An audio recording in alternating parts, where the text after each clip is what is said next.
was wrong.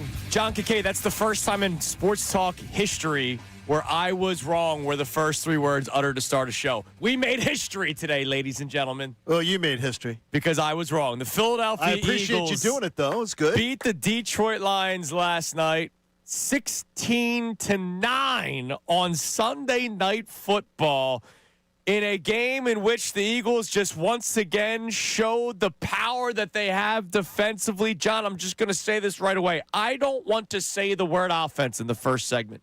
First segment. The only way I want to say the word offense is by saying that the Eagles stopped the Lions' offense over and over and over again. John Kincade, you were in the building last night. What was that like? Good morning. What I will tell you is, first of all, you're a man of integrity. I've always thought that, and you showed it again there. Second of all, I love the fact that, we could do a segment. We could do a segment where we don't have to talk about the offense because that defense, to me, it sent chills up my spine. And 3 of the points were a gift from Nick Sirianni at the end. Right. So, honestly, they made the Detroit Lions' high-powered offense look absolutely pedestrian. And the more I think about it is, well, was it weather? Was it the conditions? I think that most of the time it's going to be worse on January 20th than it's going to be on November 16th. So bring it on. Right, absolutely. Bring anybody through South Philadelphia with that defense. And we talked about it before. We got the youngest defense in the NFL, the second youngest team in the NFL, and this is the team I have lived my entire life to wait to see. And last night was electric. And awesome. You mentioned the Lions' offense. Was it weather? Well, for the ground game, it didn't impact it. Jameer Gibbs, who's one of the better running backs in the NFL. Nick Sirianni, after the game, said he's the second best in the league, just behind Saquon Barkley.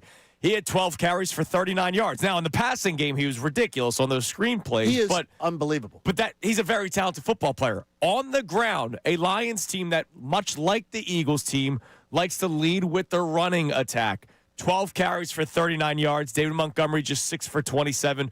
The Philadelphia Eagles were dominant. And when we talk about them stopping them, 5, not 1, what? Not 2, what? not 3, what? not 4, but 5 times on 4th down. Will they stop the Lions and turn them over on downs for the 5th time in the first 3 quarters?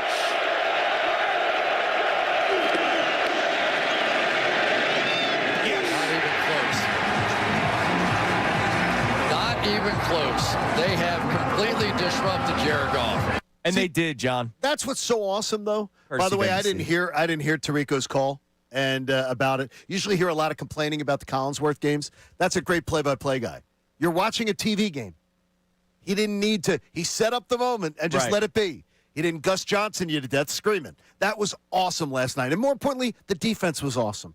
They were all over the freaking place. And you brought up Jalen Phillips this morning?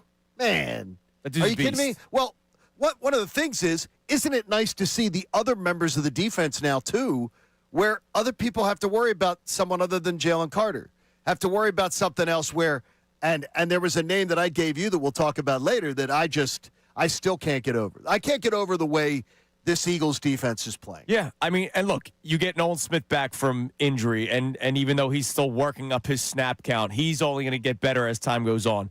Kobe Dean had made multiple plays yesterday. Late in that game, part of the reason why the ground game for the Lions wasn't effective is because of what Kobe Dean's been able to do. So you mentioned the youth, but it's also the health that all of a sudden we're starting to see for the defense. Again, I don't want to even use the O word just yet. Let's not do that. Because there's a lot to talk about. But when you see that kind of defense and you see what they are doing to these teams, the Green Bay Packers last week, the Detroit Lions last night, they are holding top offenses in the NFL, or at least on paper, top offense in the NFL. But in this case, statistically, the Lions are one of the top offenses in the NFL to just 9 points. Spare me wind, right? Well, I will just tell you this, is that what you bring up was the best point of all. They're going to beat teams on the ground first. Yes. Now, the passing game usually is great with Goff. He gets a lot of yards, plenty of it. But if you're not getting your running game going, that passing game's much less effective. Yeah. And that running game was shut down last night. And now that you have a defensive line that's healthier and more talented, look, there's a reason why guys in the secondary, you struggled a little bit for a course of a couple of weeks because you had no pressure getting to the quarterback. Jared Goff was uncomfortable that entire game. Just like Jordan Love was uncomfortable the entire game last week against the Green Bay Packers. We're basically saying the exact same stuff. Back-to-back weeks, it's an NFC North team. It's a team that likes to balance both run and pass. They're teams where a lot of people think could make runs in the playoffs, right? A lot of people thought the Packers would win the Super Bowl in their preseason there were predictions. People who picked the Pack, yes. The Lions are a team that a lot of people think could win the Super Bowl. The Eagles, of course, are a team that a lot of people think could win the Super Bowl. And the Eagles held them to 9 points. I don't understand how, honestly, they made both Jared Goff, and the one thing I was noticing last night, wrote down in my notes, is he was throwing the ball a half second early. Every time. Because he knew what was coming, and he knew that he felt uncomfortable. They made him feel so uncomfortable. He's throwing the ball early every time. And how many times was he, like, I thought I was watching, prime Donovan McNabb first quarters, where he's throwing the ball at the receiver's he was back-footing a lot? Because he was constantly under this mental duress, whether it was real or perceived. And you guys may have a better angle on it from watching TV replays. Sure.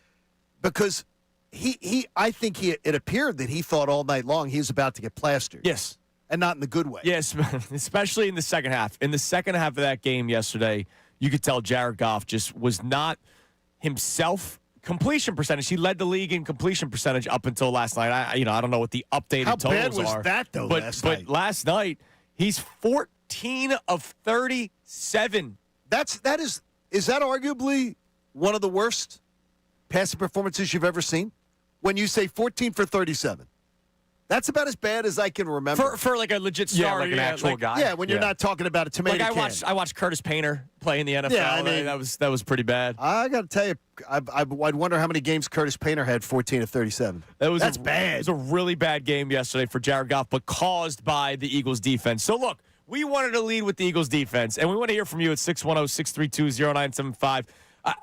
Obviously, the offense is something that we're going to talk about throughout the course of the show because it was another bad performance for the Eagles offense yesterday. I hope a lot of those members of the Eagles offense are already thinking about their gifts, their holiday gifts that they're going to give to the members of the Eagles defense because the Eagles defense once again won them a football game. That has happened more often than not this year. And the reason why we talk about the offense so much is because that's what potentially could hold them back from winning a Super Bowl. But if you're holding teams to under 10 points, playoff teams in the regular season. And again, it was 6. They really held them to 6. Right. Nick Sirianni decided he wanted to play Secret Santa with stupidity. But Amon-Ra St. Brown, did he play? Yes, he did. Are you sure? 2 catches, 42 yards. Are you sure, though? Because I didn't really, see his They impact. locked him down. Oh, my gosh. It was an unbelievable game that for to the me defense. was amazing. Now, coming up next, last week, John Kincade was chesty all week long going into this game, and I give him all that credit. He also guaranteed something that if the Eagles were to win, they did that. We'll remind you of that coming up next. Well, I know that Haley will clip it, and it'll be rage bait for people waiting to just spring it on me in January. It was the perfect weekend for the Philadelphia Eagles.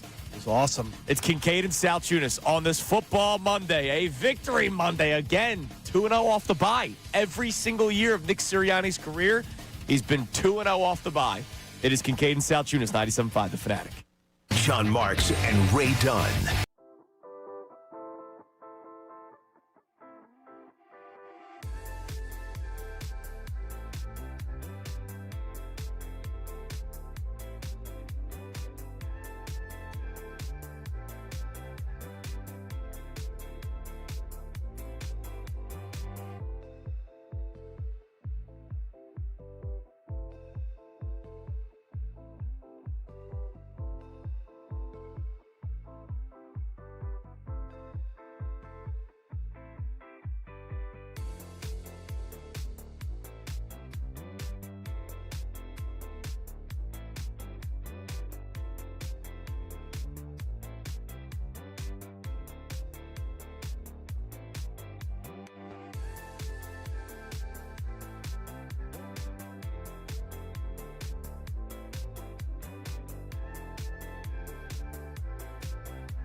Football Monday here on the Fanatic, presented to us by our friends at the local Bryant Home Comfort Team. Visit nopaybryant.com to keep your HVAC in the starting lineup. The Philadelphia Eagles win another bare-knuckle fight.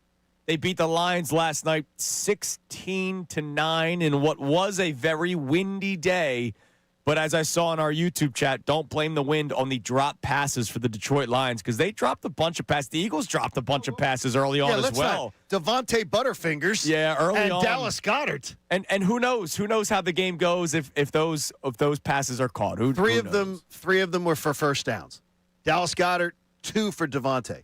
Should have been first down catches. They drop them, and that was in the first 20 minutes of the game. Yeah, those drops. I mean, it was, and that was uncharacteristic of Devontae.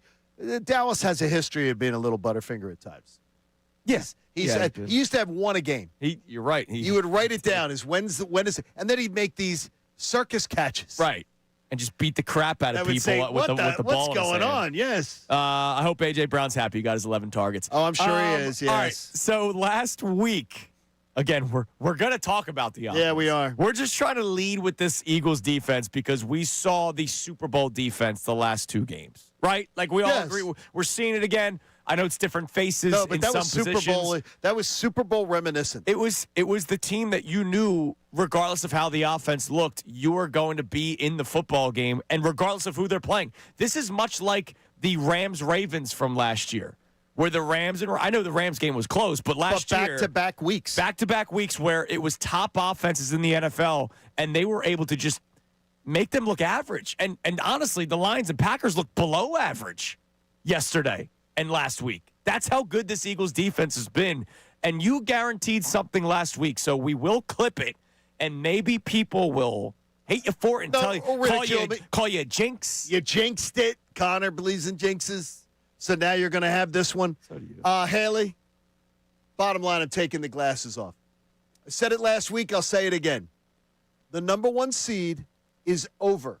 With an O, it's over. And yes, they're tied with the Rams today. I don't care. It's over. Everybody's going to come through South Philly. It's going to be 2 home games. So honestly, in a year where there's so much angst and so much frustration over what the Eagles are or aren't, they are 8-2.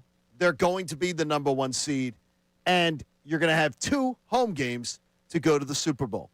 Does that guarantee that they're going to win those? Absolutely not. I'm not doing that on November 17th. But they're going to be the number 1 seed. Book it. They've taken care. They hold 4 tiebreakers now, and then on Black Friday they'll have a chance to get a 5th. Which is unbelievable. It's amazing. It is absolutely amazing. By the way, if the season were to end today, the Detroit Lions would not be in the playoffs. And either with the Chiefs. Kind of crazy. No, it is. It's crazy. This year's been a lot of fun. I know it's been dramatic with the Eagles, and I know we follow them every single day, and we know everything about the Philadelphia Eagles on this show because that's what we do. But if you look around the NFL, it's been a really fun season, and it's only going to get more entertaining as we get closer and closer to the start of the playoffs. You can text in at 610-632-0975. I like seeing a lot of people in the YouTube chat that were with me saying, glad I was wrong. I thought the Lions were going to beat the Eagles. I did not think the Eagles' offense was going to keep up with the Lions' offense. Okay, I did not. The one thing I thought was, and I brought it up last week, and I'll bring it up just once again in retrospect. The Eagles went to Arrowhead and won. Mm-hmm. The Lions went to Arrowhead and lost. The Eagles went to Green Bay and won. The Lions went to Green Bay and lost. The Eagles beat Minnesota in Minnesota with Connor in attendance. The Lions played Minnesota at home and lost. I think people were thinking last year's Lions still exist. They don't. They're not the same team. Yes, they're supremely still talented. Dangerous. But yeah. No, I got to tell you right now, watching that talent on the field last night, yeah, they may be the one team I sort of don't want to see come through South Philly, sure. Even though January would be different. I have a ton of respect for what they're doing, but they have a coach with a 10-cent head, and that was great. It was great last night. I agreed with most of his attempts on 4th down just because the conditions, the wind conditions. He should have kicked a field goal at one point. Yes. I said most. I didn't agree with all 5 of them. I couldn't believe it. He just kept going. And he's doubling down. It's somebody Dan Campbell was the guy at the blackjack table, and I've seen a lot of them in my life. they lose one hand, two hands. They start doubling up their bet, saying, well, the next hand's got to hit, so I'll double up my bet and catch up. He's the catch-up gambler. He's thinking the next hand is going to hit. Or Dan Campbell's the guy betting on the 4 o'clock games after taking a bath in the 1 o'clock games. Right. Because now he's got it figured out. He'll make up his money later. All right, there's nothing wrong with that.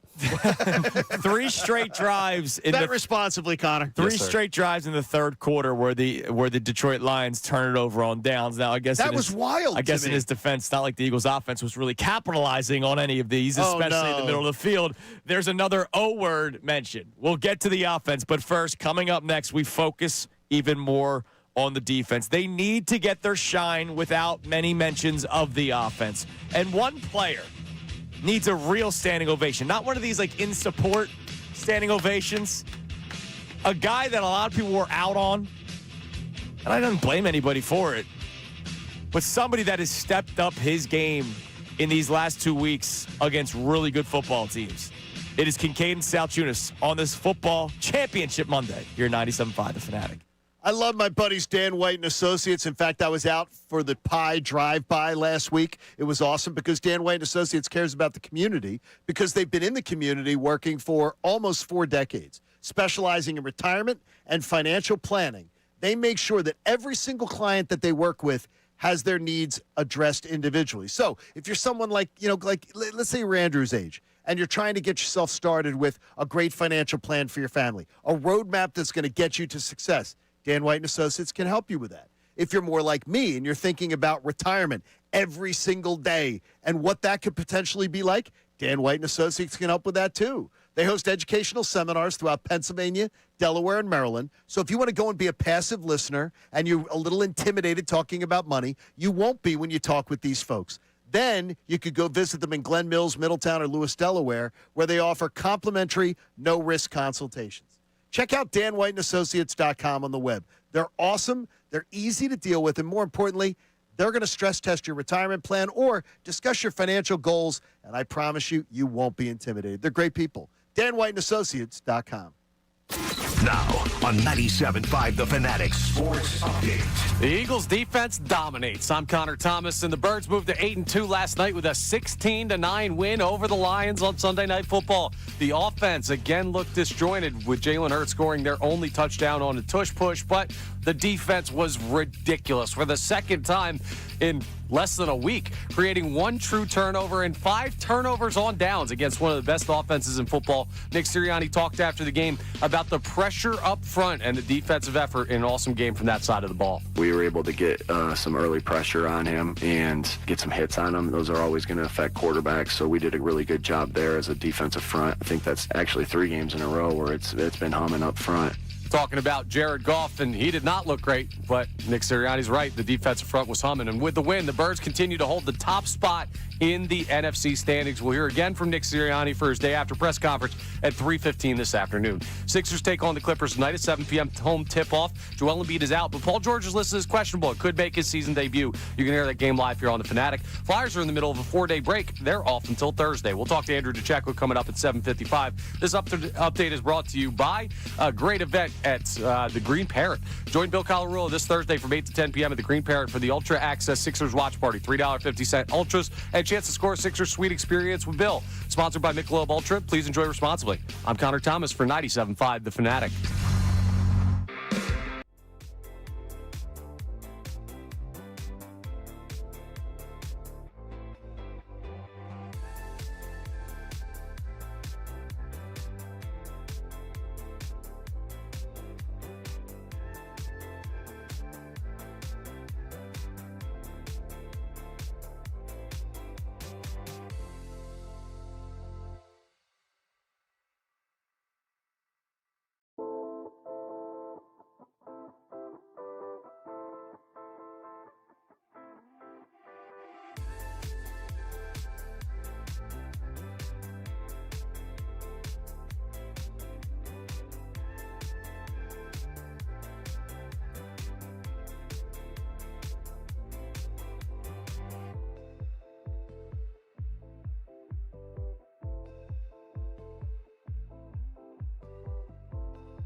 Sometimes I don't know how people have this sort of reaction. It is a football Monday, victory Monday for the Philadelphia Eagles, who hosted the Detroit Lions last night and beat them 16-9 in another bare-knuckle fight.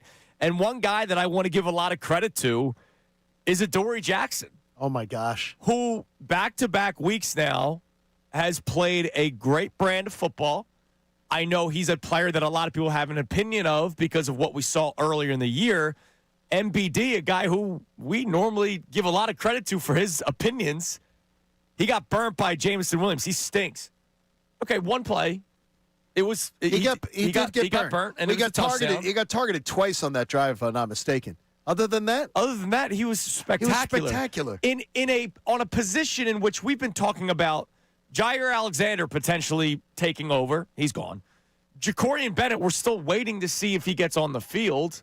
There's been so much talk from people that cover the Eagles and nationally that Cooper DeJean's going to bounce to the outside, which Vic Fangio doesn't want to do. Keely Ringo was a mess.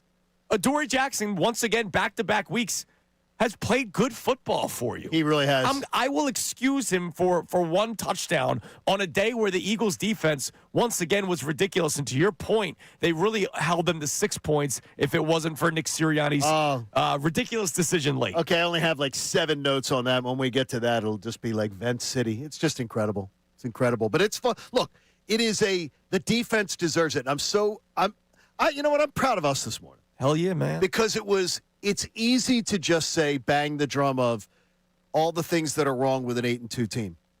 And I heard Kevin Cooney last night and Brendan Gunn when they were talking after the game, and Kevin was like, I don't know what to think of this team at 8-2. They're the most confusing 8-2 team I know. And they are. I was saying it last week. They very much are. Just update the win total. But don't bury the lead. So for a newspaper guy like Kevin, who's a great writer, who is a great writer too, he does good talk show hosts too, but is that the idea is don't bury the lead. They're 8-2. They're the defending Super Bowl champs. And every single team that is supposed to be better than them, they find a way to beat them. So don't bury that. Let's lead with that. It goes back. It's okay to lead with that. I know we're in Philly, where it's supposedly not. It's okay. It goes back to what Rich Eisen said week 2, that the Eagles have an air of invincibility to them. That it doesn't matter what the situation is, doesn't matter how the game's being played, they're going to find a way to win. Now, yes, we will talk about the offense. Oh, we will. You will hear from A.J. Brown. You'll hear from Jalen Hurts. You'll hear from Nick Sirianni. It was another poor performance by the Philadelphia Eagles offense. Kevin Patullo had another decent opening drive, and then it just kind of fell apart after that. Oh, my gosh. And it was very quick drives. The Eagles, their second drive, started in very much plus territory. The Lions' 11-yard line. And they got 3 points out of it. And the Patullo red zone offense has actually been good this year. It was another bad day for the Eagles offense. But again, man, I can't ignore what I saw out of that defense last night. That is looking like the Super Bowl defense that we saw last year. And that is the key. That's what we have to talk about, is that you want to have a unit that is dominant. And what the Eagles did to the Chiefs last year in the Super Bowl, which may have actually ended the Chiefs dynasty. Now that they're 5-5, it may have been the moment where the Chiefs never get back to being that team again. That could be that moment. They put on a performance that I was like, okay, that's the anomaly. That was weird. Not really what I expected. And look what's happened. They're young, they're hungry, and thank God that they went and got Jalen Phillips. Like, thank God they went and got Jalen Phillips, because he draws attention away. All of a sudden, Jalen Carter looks like the game wrecker again. Right. All of a sudden, Jordan Davis, who has put together a fine season, his best season yet, I believe, is that Jordan Davis looks like more of a force. He's having a hell of a year, Jordan Davis is. It took him a while. Yeah. It took him a while, but he's come around to being exactly who they thought they were getting when they drafted him, 16th or something like that? Yeah. That he's that kind of player now. Here was Nick Sirianni after the Philadelphia Eagles beat the Detroit Lions last night. talking about that defensive front. We were able to get some early pressure on him and get some hits on him. Those are always going to affect quarterbacks, so we did a really good job there as a defensive front. I think that's 2 games, actually 3 games in a row where it's been humming up front. We like to play that way, right? Being led by our offense and defensive line. And look, Jalen Phillips, to your point, you get Jalen Phillips. He himself is making plays. And then... But now it's going to help out Jalen Carter. It's going to help out Jalix Hunt. It's going to help out Jordan Davis. Nolan Smith, you can ease back in. Imagine if they didn't make the trade for Jalen Phillips. Nolan Smith would be playing a lot more snaps out of desperation. Brandon Graham would be playing a lot more snaps out of desperation. He only played like 8 snaps last night. And you took the public L at the beginning of the show saying, "Oh yeah, I did." You were scared of the Lions and what they would potentially do to the Eagles, and Yes. then the Eagles did. But give yourself a win, because as we talked about the trade deadline coming up, I very much thought, go get me somebody that can play cornerback too. Well, they did. They got Jair Alexander. No, yeah, well, please. And I didn't want that move.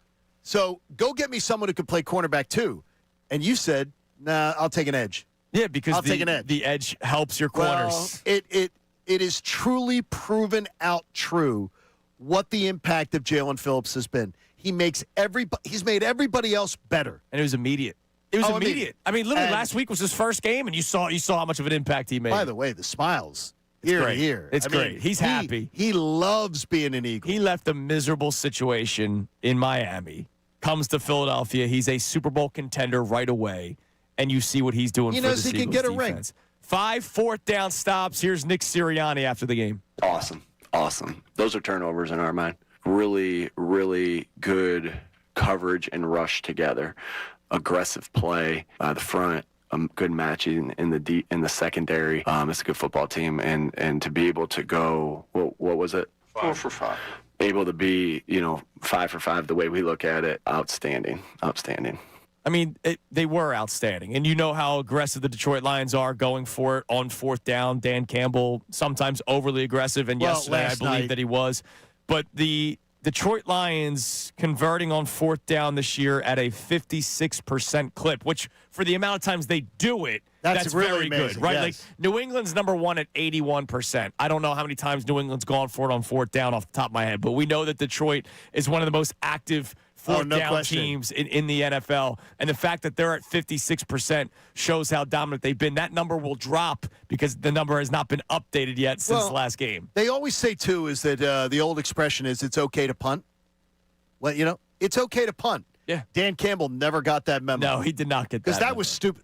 Last night to me was I got to tell you, last night was one of the most poorly coached games from head coaches that I've seen in a long time. Yeah, Sirianni struggled.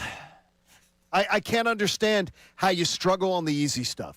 Yeah. I don't understand how you struggle on the simple stuff.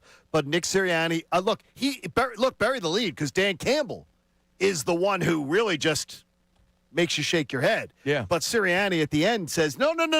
Let me give you a way to get back in this game, just like the Packers got, that they didn't deserve. We saw the Super Bowl defense last night and the week before against the Green Bay Packers. What do we got on the text line? We got our Victory Monday montage coming up in a little bit, but I want to start hearing from the people. What do we got, Connor? It's 610-632-0975. Our guy Jeff from DC will lead us off this morning, and he says, I understand that you guys are going to have to talk about it at some point, but I could not care less about the offense. The defense is the story of this team now. Wow. Well, I love Jeff's energy there. We got to talk about this offense. we have to. But I think Jeff is applauding from down in the Beltway. I think Jeff is saying, yeah, guys, you did the right thing today. Celebrate this defense first. Celebrate the lead first. And the lead is the Eagles' defense is kicking some serious ass. They really are. The Lions scored 9. The Packers scored 7. They've allowed 16 total points And it shouldn't have been 9 over the last night. 2 weeks. Unbelievable.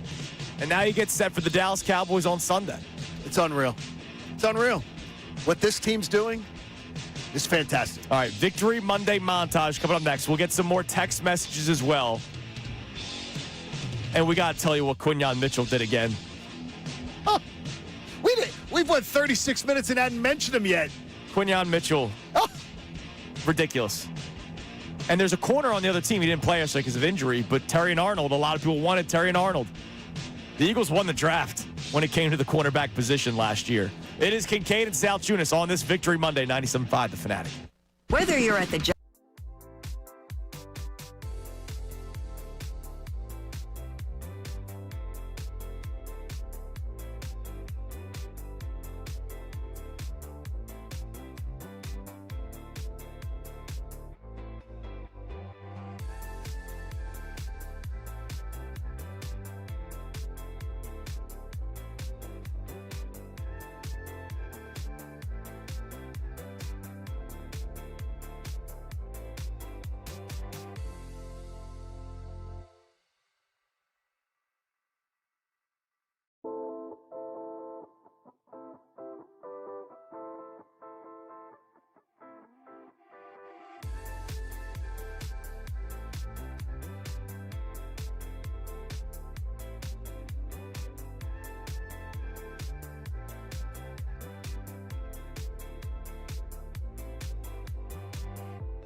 Victory Monday. Please, no more night games. Kincade and Salciunas, 97.5 The Fanatic. What time did you go to bed? Not as late as you did, man. I mean, seriously. You powered By the through way, it. how the hell does this city not have a plan on how to empty out a stadium complex? We have the best stadium complex in the country of any major city, but we have the worst parking plan. Yeah, they got to start from ground zero. Oh my gosh! They got to start all over again and redo the roads. Seriously, when they're building these new arenas. Or how about just having cops? That would be nice too. Have cops to direct traffic. That'd be great. So the Eagles beat the Lions. You're about to hear the Victory Monday montage. But first, before we get to our text line, Quinyon Mitchell, this per Next Gen Stats. He did not allow reception on any of his 6 targets yesterday. Tied for the most targets without allowing a reception in a game over the last 2 seasons. Okay, that's freaking wild. Mitchell has allowed a 41.9% completion percentage this season, the lowest by any player since 2018 with a minimum of 50 targets. Yeah, that's wild. By the way, James Bradbury, one of the 5. Really? Oh, hell yeah. In 2022. That's why he got paid, man. Quinyon Mitchell, 41.9%. The 4 others, A.J. Terrell, James Bradbury, Travarius Ward, and Joey Porter Jr. And Quinyon Mitchell stands on top by himself. First-round pick of the Philadelphia Eagles. The Eagles have lockdown corners, linebackers, and wide receivers when they want to throw them the football. And where do you put Cooper DeJean in that mix? Yeah, he's up there too, man. But where do you put him? Like do we even? Exactly. I was waiting for that. That's why I never wanted to bounce him out to the outside. I don't he want him is so good. Right. Amon-Ra St. Brown was an afterthought yesterday for the Detroit Lions. Complete afterthought. That doesn't happen. Amon-Ra St. Brown is a freaking stud. All right? He is. 4 for 45, 9 for 115, and 3 touchdowns. Wow. 7 for 77, 7 for 70, 8 for 100, 9 for 45, 6 for 86 and a touchdown, 9 for 97, 5 for 58 and a touchdown. Those were the games up until last night where he had 2 catches. Then what happened? For 42 yards and nothing. He met Uncle Quinyon. Well, Man. and Coop. Yeah, it's nice. And Coop. Unbelievable. It's All right, nice. give us a text message before we play the Victory Monday montage. All right, this texter says Goff's completion percentage dropped nearly 5 points after last night on the season. Hell of a game by this defense. Also fired that damn fool Patullo.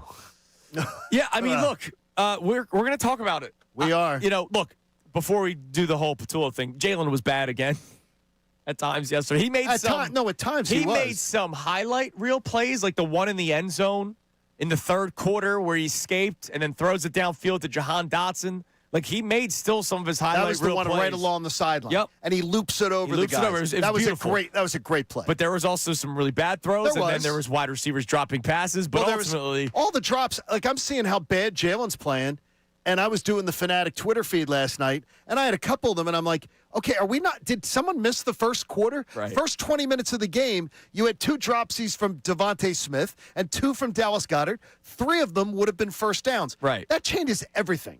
But then you have the game. Saquon Barkley throw down the sideline, which is a touchdown. And maybe the wind was a factor. I don't know. It was. You don't understand. People don't understand that weren't there last night. How bad it was. Going that direction where that ball that Jalen tried to throw down the sideline there.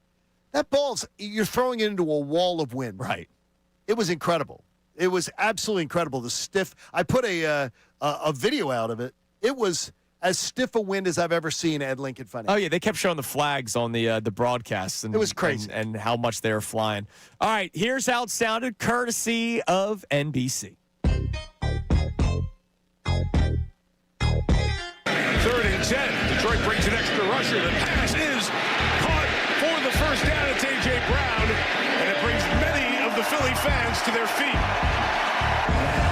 I would say everybody in Philadelphia needed that one. Maybe A.J. Brown more than anybody else. Ask those coaches, and he changes it. No way, he can throw it. Scanning here, it's deflected, intercepted. Oh, the deflection. Cooper DeJean has it at the 12-yard line. Jordan Davis got a big mid up there. Put it in the air. DeJean finally gets a regular season INT, and the Eagles are in business. Jake Elliott is short. The short field goals were not too much of a problem in warm-ups. 27-yarder for the vet. Able to power it through, and Philadelphia takes advantage of the deflection and interception to get 3 points. Goal post rocket. Jake Elliott. Nice follow through on the kick. And he is good from 34. Good from 27 before. That's all the points we have. 6-0. Eagle. Either way, takes it to the Philadelphia 40. Gibbs. Again in the middle. Jameson Williams on the run. Not going to get him. Touchdown. You are not catching him when he is taken off. And Williams finds the end zone again. Just like he did a week ago. And Hurts surfs over the top. And is in for the touchdown. Officially. You knew it first. Defense playing lights out. Defense playing lights out. One of the best performances I've ever seen. Really big time game on that side of the ball. To be able to do what they did on fourth down against a really good offense, a potent offense that's capable of doing really special things. And I have a lot of respect for that. Lions need to get it by the 27 and a half. Goff throws in the middle, incomplete for Williams. That's a couple inside. They could not connect. And on downs for the third time tonight, Philadelphia will take over. And it's 4th and goal. Goff looking, throwing, back of the end zone, St. Brown, no! Covered by Jackson. The pressure gets to Goff again, and once again, for the 4th time tonight, the Eagles stop the Lions on downs. Will they stop the Lions, turn them over on downs for the 5th time in the first 3 quarters?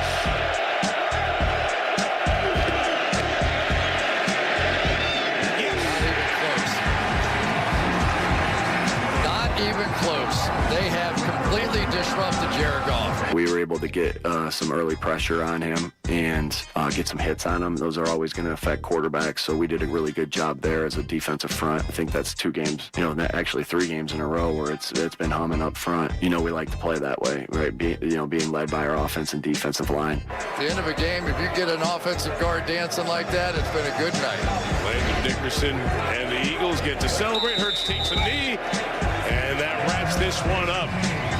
A little controversy with the call at the end, but the Lions offense held in check. 14 of 37 in the air.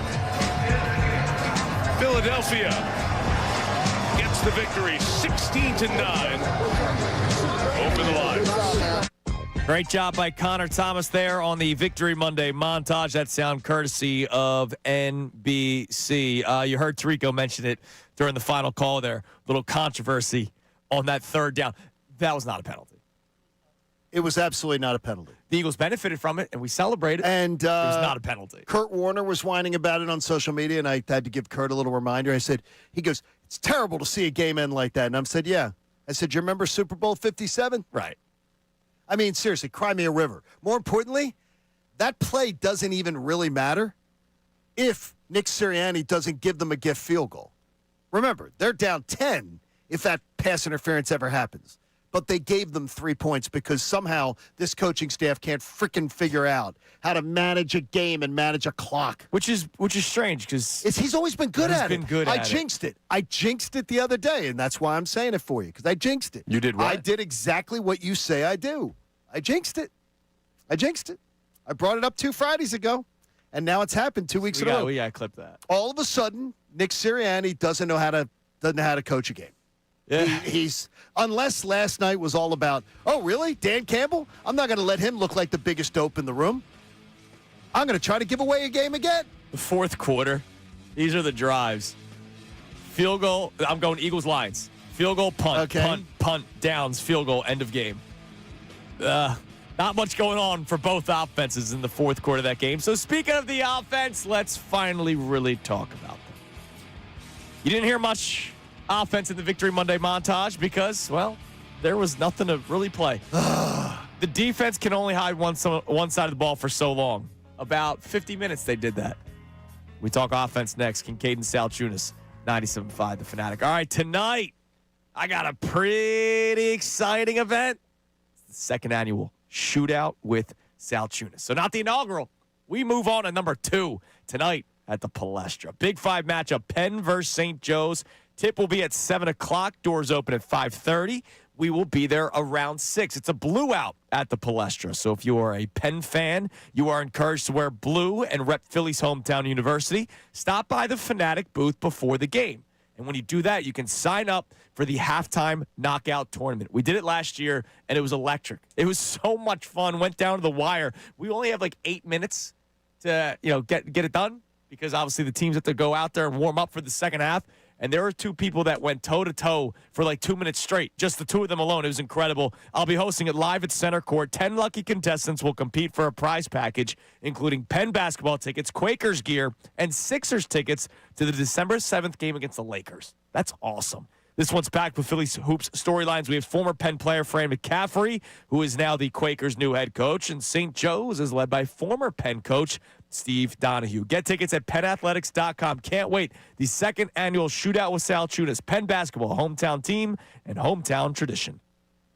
Now on 97.5 The Fanatic Sports Update. The Birds shut down Detroit. I'm Connor Thomas, and the Eagles moved to 8-2 last night with a 16-9 win over the Lions on Sunday Night Football. The offense did not look great. Once again, Jalen Hurts scored their only touchdown on the tush push. The passing game didn't really ever get rolling, but the defense never stopped rolling. After the win over Green Bay on Monday Night Football, they did just about the same against Detroit. They created one true turnover with an interception by Cooper DeJean and 5 turnovers on downs against one of the best offenses in football. Nick Sirianni talked after the game about the defensive effort. The defense played awesome. I got a ton of confidence in our guys to go out and execute. You know, I'm going to be second-guessing myself about the 4th and 1 in our own territory. Awesome job by the defense holding them to 3 there. And good defense can bail a lot of things out. With the win, the Birds continue to hold the top spot in the NFC standings. Nick Sirianni meets with media today at 3:15. Sixers play the Clippers tonight at home, a 7 p.m. tip-off. Joel Embiid is out, but Paul George is questionable. Could make his season debut. You can hear that game live here on The Fanatic. Flyers are in the middle of a 4-day break. They're off until Thursday. Andrew DeCecco will join us coming up at 7:55 for his day after the check-in on last night's game. This update's brought to you by Mattress Firm. Score huge deals and better sleep at Mattress Firm's Black Friday sale. Their sleep experts will find the perfect bed for your unique needs. Mattress Firm, they make sleep easy. I'm Connor Thomas for the home of the Sixers, Flyers, and Union, 97.5 The Fanatic and 97.5thefanatic.com.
And HD1 Burlington, Philadelphia, Beasley Media Group Station, broadcasting live from the Comcast Business Studio, powering possibilities. Now that I got that out of the way. You got that out very smoothly, too.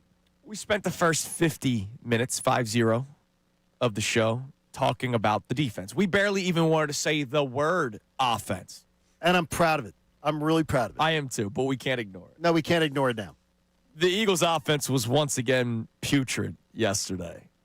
The story is obviously what the Eagles' defense was able to do last night against the Lions, what they were able to do the previous week against the Green Bay Packers. But in those games that we just mentioned, the Eagles' offense wasn't much better. They scored 10 points last week against the Packers. They scored 16 points yesterday against the Lions. And one thing to really point out is where these drives started. Because the Lions kept going for it on fourth down right around midfield. The Eagles were starting possessions around midfield almost every single drive. Their second drive after an interception was on the 11-yard line, and it led to 3 points.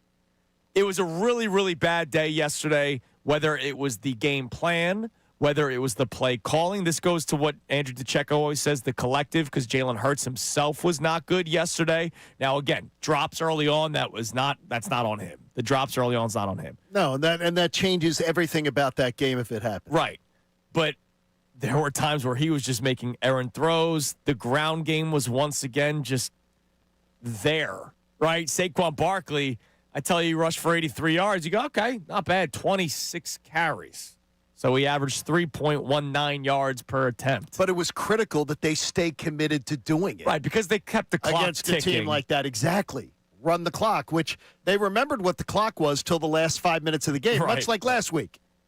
When I'm literally getting a copy of Football for Dummies, and I'm gonna drive it down to NovaCare. Well, no, Nick Sirianni's been sick. I think he's got the fourth quarter flu. Maybe that's what. Well, he has been sick. Once he gets over that, he'll remember how to do it again. I swear to you, I don't understand it. So, if there's anything that's going to hold this team back, wow, I feel like we're doing this all over again because we did this last year and they won the Super Bowl. But if there's anything that's going to hold this team back, it's going to be this offense. And yesterday you saw it again. A team in which the Detroit Lions, I mean, you pointed it out, John, you can score against, especially when 3 members of their secondary did not play yesterday because of injury. 3 starters in the secondary were not there. Well, I honestly would like to hear that, but like I'm not going to acknowledge it when 2 key members of the Eagles' offensive line were not a part of the game, really, for the most part. One totally hampered, one leaving the game. Sure. Which concerns me. I mean, every team has guys out and has guys missing. Right, but what I'm saying is they should have capitalized. No, they should have. They should have. They should have. They didn't. And if it wasn't for a couple of shot plays to Jahan Dotson, oh my gosh. What was the explosiveness that you saw out of the Eagles offense? And that's why this idea that Nick Sirianni has, the efficiency, right? That's the buzzword that they have this year. Efficiency or conservative or passive, whatever word you want to use, those aren't the words that they use. The not wanting to lose the turnover battle, which once again, you did not lose the turnover battle, and it led to a win. I thought that the Lions offense would put up more than 9 points yesterday. They did not because of 6 points, because of how dominant the Eagles defense was yesterday. But once again, you're watching a team where they are scratching and clawing their way to try to get first downs. They have to push their way to every first down. And oh, by the way, that got stopped numerous times yesterday. I am so excited to see what they could be. But unfortunately, we're almost to Thanksgiving. And I haven't seen it yet. Yeah, we had Kevin Patullo last week saying, yeah, there's these undisguised looks, unscouted looks. We're midway through November. This is, if you haven't figured it out, this is exactly what I needed 50 days of therapy for before the season started. Yep. And I've been proven correct. I have been proven correct within no shadow of a doubt that Kevin Patullo is over his skis. This offensive coordinator is not prepared for the job. Nick Sirianni, for some reason, can't take the wheel and can't figure out a way to say, okay, let's fix this thing. I would love to see some veteran coach, some ex-coach, whatever it is, come in here and be a consultant because it's terrible. Yeah. It's terrible. And anybody who's doing the Kevin Patullo excuse makers, honestly, take a freaking lap. Stop trying to convince us, there's a lot of things going on. Yeah, there are a lot of things. And one of them is some of the most ridiculous play design that, by the way, analyst after analyst talks about. Rudimentary. I think the word rudimentary was used last night. I'm reading in notes here from people who posted about the pass tree. How there were two different times last night where Eagles receivers almost ran into each other. Yeah. It's horrible. It's absolutely horrible. My champion Cardinal O'Hara Lions, congratulations O'Hara. They have a better passing tree. I guarantee you. I'm going to try to find it. This is going to be like a 5th, 6th page in the stat sheet, not just for last night, but season long. The Eagles offense. Take a listen to these yards after catch numbers for the Eagles. Okay. This is total, by the way. This is total. Not after one catch. So A.J. Brown had 7 catches yesterday. How many? No, by the way, I do not know how many yards he went for. 49. Oh, my. His yards after catch totaled off of 7 catches, 8 yards. And I'd love to ask you, on the 7 catches, did A.J. Brown have more than a yard of separation at any time? No, not really. The one slant route in the red zone, that was a bad throw by Jalen. Right. It would have been a touchdown. But he is not getting separation. He is not, no. I watched last night specifically for that from our sky high view, which was good. I was specifically watching for that. Jahan Dotson, 2 catches, 5 total yards after the catch. By the way, he gets some separation, though. Devontae Smith, 1 catch, 1 total yard after the catch. Unbelievable. Kylan Granson, 1 catch, 1 total yard after the catch. Barkley had 10. Goddard had 15. Zach Ertz says, what's the big deal? The reason why I bring that up, it goes back to scheming guys open, right? The Eagles' offense right now is Devontae's down there somewhere. AJ's down there somewhere. Let's find a guy in space and get down. And look, it's good enough to move the chains at times. Not all the time, because they're one of the worst 3-and-out teams in the NFL. But if you look at some of the players for the Lions, now maybe this isn't a great example because you just beat the Lions. But Jahmyr Gibbs had 120 yards after catch total yesterday on 5 receptions. Jamison Williams had 37 yards after the catch. Amon-Ra, 17. David Montgomery, 9. These players are schemed open. And by the way, do that. There were open players last night. There were open players all night long that Jared Goff was skipping throws to. Right. Or sailing it over the head of, whatever it is, because he was getting rid of the ball a step too early. Look, there's so much to dislike right now about this Eagles offense. It's terrible. So much to love about the defense, but so much to dislike about the Eagles offense. It's terrible. And one thing they can't afford is to make stupid decisions and things like that, and they're doing that too. Yeah. Which really doesn't make any sense to me. All right, what do we got on the text line? I know today's a celebratory day. We're going to talk about the offense pretty much now until the rest of the show. We will talk defense, though, because it was so freaking good last night. But what do we got? Colby in Central PA checks in, says although the offense couldn't do anything at full strength, the offensive line depth should concern us. Should concern us. You have 3 guys that have intermittently gone down all season in Lane, Cam, and Landon. Is the depth deep enough? Yeah, look, the Lane Johnson constant exiting is a bummer right now. I saw somebody on our YouTube chat saying we have to start thinking about moving on. Like, no, you're not there. He's dealing with something. You have to think about a plan for after Lane Johnson, but you're not moving on from him after this. I've said it the last 2 drafts. Yeah, you got to draft I don't know how they haven't. Parent, yeah. I don't know how they haven't done it already. Right. And it scares me that they haven't. But it's a shame. It's not necessarily an Eagles perspective thing, but I had that thought last night when Lane went down. It was just like, if I'm Lane, how long am I doing this for? I don't think I think this is going to hasten it along. I really do, because you can't live like this. I worry, and by the way, the Eagles can't live like this. Yeah, I worry about the Jason Peters at the end, right, where it was he kept on going out there, and you respect him for it, but then Halapoulivaati Vaitai is like ready two drives into the game every week. And wasn't it? In all honesty, it's not the same caliber of player for this town. But isn't that sort of what we were experiencing with Darius Slay? How many games did Darius Slay go out the last year last year, if not think, where he would be walking off during a game like you thought, okay, we lost Slay. But then he'd come back. But then he would come back out. Yeah, he'd come back, but it just seems like a constant problem. What else we got? Give us one more. All right. Fernando checks in and says, this defense is generational, but when the playoffs come, it might be wasted because an offense can't call plays. Well, they can't call plays. They can't. No, that's not. That's not. Look, it's not. I'm not. I can't say that they're going to be wasted. They might win them games, right? Like the defense might continue to win them games. You saw it against Green Bay last year in the playoffs. Defense can win championships. It can. There might be a saying about that. Like, I know the Eagles' offense was better in the Super Bowl. The Eagles' defense was ridiculous in the Super Bowl. You hope it's not wasted, though. You hope it's not wasted. I get what the text is. I don't believe it's going to be wasted. All right, coming up next, is A.J. Brown happy? He got his targets. Oh, he did. The offensive coordinator. Yes. And is Jalen happy that he forced the ball to him? Hear from both players next. It's Kincade Salciunas, 97.5 The Fanatic.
before you hear from AJ and Jalen, I got to ask you because it popped up on the timeline.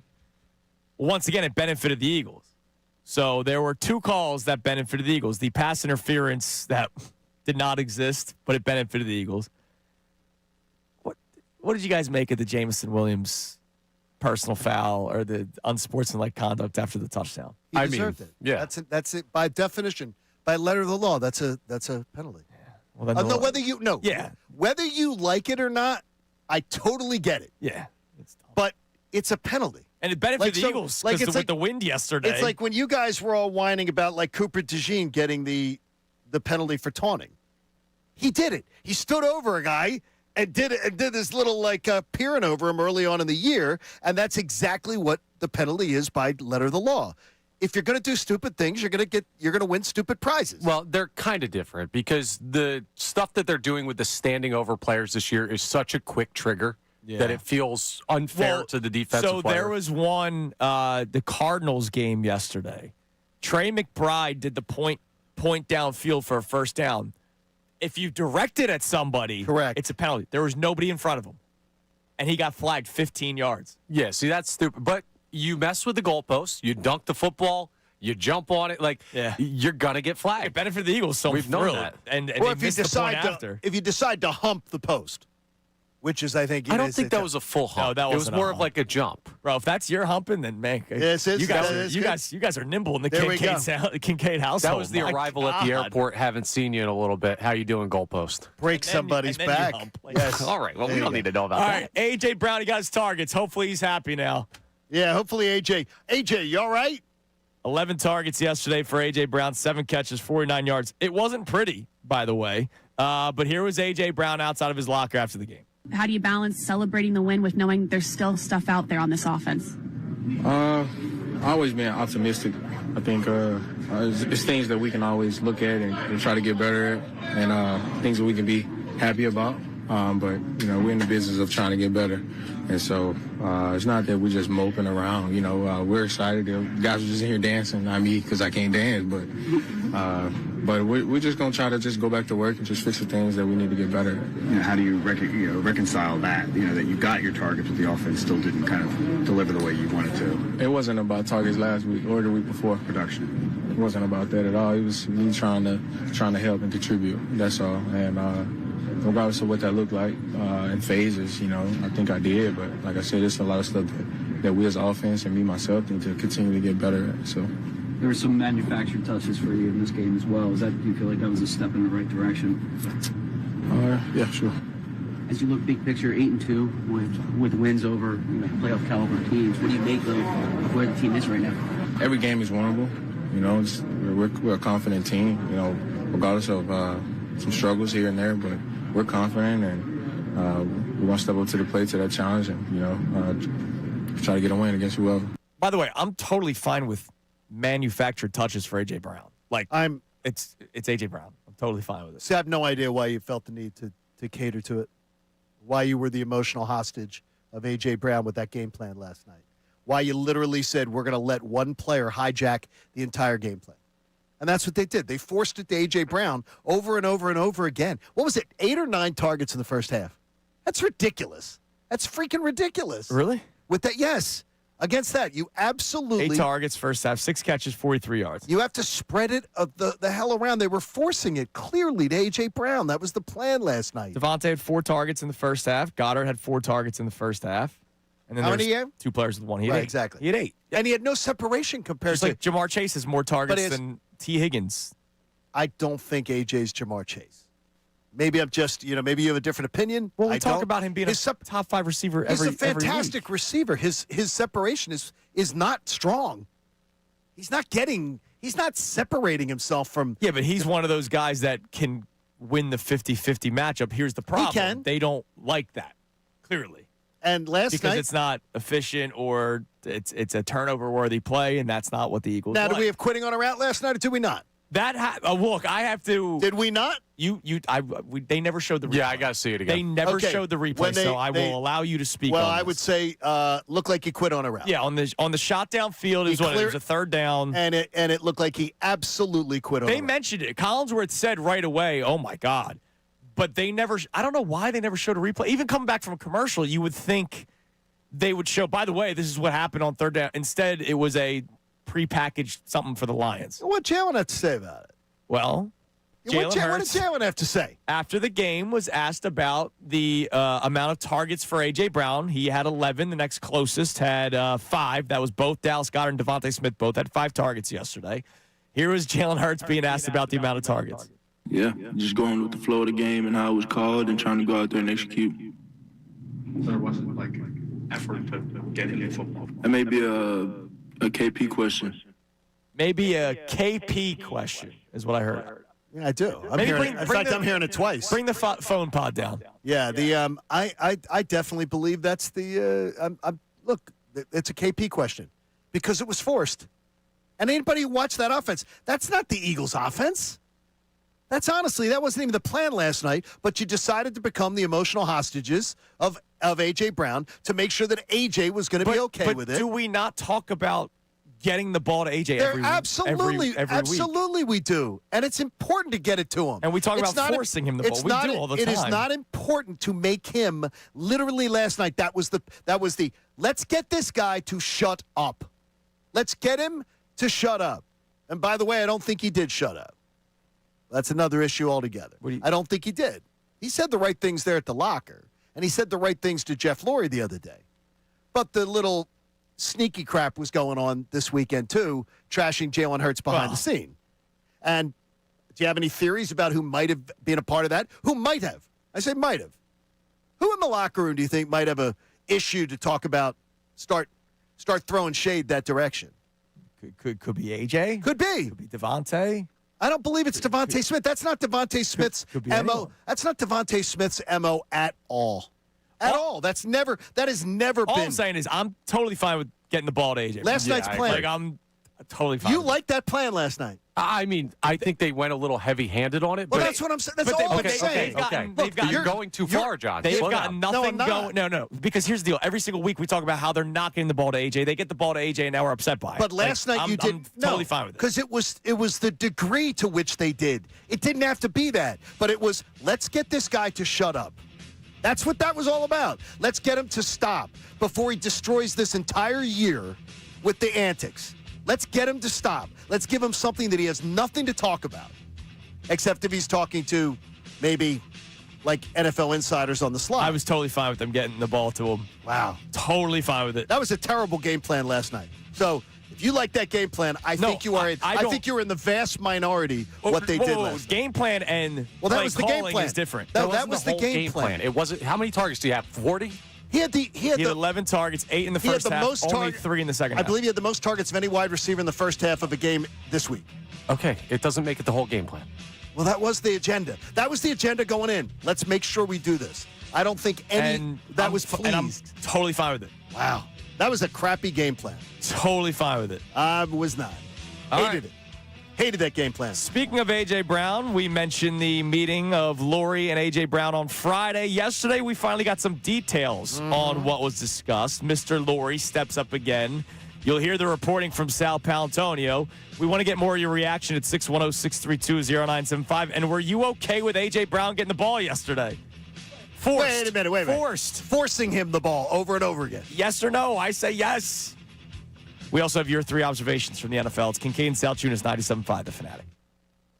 Got to tell you that if you have a doctor's appointment and you get some test results that don't look right, or someone says to you, you need to go see an oncologist, go see my friends, the consultants in medical oncology and hematology. In fact, I will today. My testing got put off, so I'm starting my testing today for this quarter. Dr. Sprandio and his team at CMOH, they offer you quick consults, clear communication, and more importantly, an individualized plan. So you're going to know exactly what to expect. And they've got beautiful offices. Their newest location is their Mainline Cancer Center in Newtown Square. That's where I'm going to be going on this afternoon. They work with hospitals across the tri-state area that give you seamless care. And since they're an independent practice, they can work with providers from all different trees and branches of healthcare systems. They're the best. Visit CMOH.org, and then you will meet their amazing team. From the doctors to the nurses to the lab techs to the office staff that schedule all my appointments for me. They're absolutely the best. They took the stress out of my cancer care. Now, hopefully, these tests go well. Visit CMOH.org, and you will be taking the first step, like I did, towards getting great peace of mind. Now on 97.5 The Fanatic Sports Update. Getting after golf. I'm Connor Thomas, and that's what the Eagles did last night as they moved to 8-2 with a 16-9 win over the Detroit Lions on Sunday Night Football. The offense looked disjointed again. There's work to do there. Jalen Hurts scored their only touchdown on a tush-push, but the defense was ridiculous. They created one true turnover with the Cooper DeJean interception and 5 turnovers on downs against one of the best offenses in football. And Nick Sirianni talked about the front pressure getting after Jared Goff. We were able to get some early pressure on him and get some hits on him. Those are always going to affect quarterbacks, so we did a really good job there as a defensive front. I think that's actually 3 games in a row where it's been humming up front. With the win, the Birds continue to hold the top spot in the NFC standings. Nick Sirianni will meet with media at 3:15 for his day after press conference. Sixers take on the Clippers tonight, a 7 p.m. tip-off at home. Joel Embiid is out, but Paul George is questionable, meaning he could make his season debut. That game will be live here on the Fanatic. The Flyers are in the middle of a 4-day break. They're off until Thursday. We're going to talk to Andrew DeCecco coming up at 7:55 for his day after observations on last night's game. This update is brought to you by Temple Football. It's senior day at Lincoln Financial Field. Join Temple Football one last time this season as the Owls take on Tulane Saturday, November 22nd, and celebrate their seniors. Get your tickets now at owlstix.com. I'm Connor Thomas for the home of the Sixers, Flyers, and Union, 97.5 The Fanatic and 97.5thefanatic.com.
observations from the rest of the NFL here momentarily. But on Friday, we heard about the meeting of Mr. Lurie and A.J. Brown that took place during practice. Somehow Big Dom got credit for it. It's amazing. Yeah, Big Dom's telling people what to do. Yeah, he's telling the owner. People believe this. People believe this. They're like, yeah, Big Dom said to Jeff Lurie, you get over there and you meet with A.J. Brown. A.J., you get over there and meet with the owner right now. And then, Mr. Lurie said he'd like to talk to A.J. Brown. And so Sal Paolantonio yesterday on, NFL, what do they technically call it on ESPN?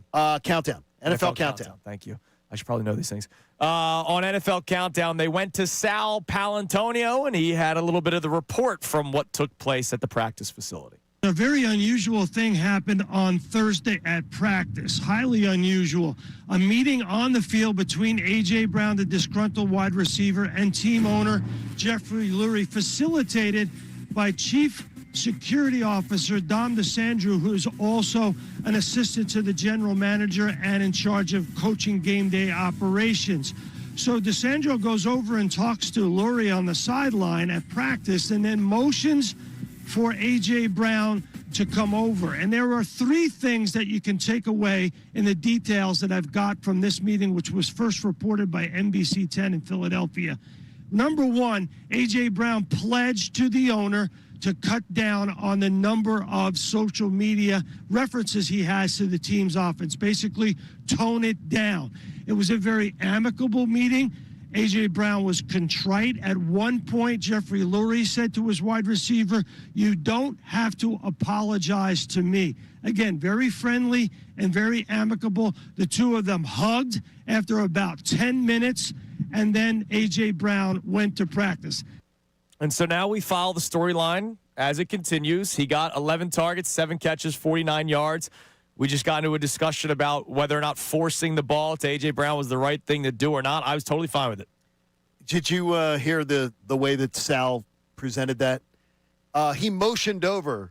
Yeah, because Jeffrey Lurie said, this has nothing to do with Big Dom. Yeah, you go get AJ. This has nothing to do with Big Dom. It didn't facilitate a meeting. What is this? That was just funny. But he reported it. So it's okay.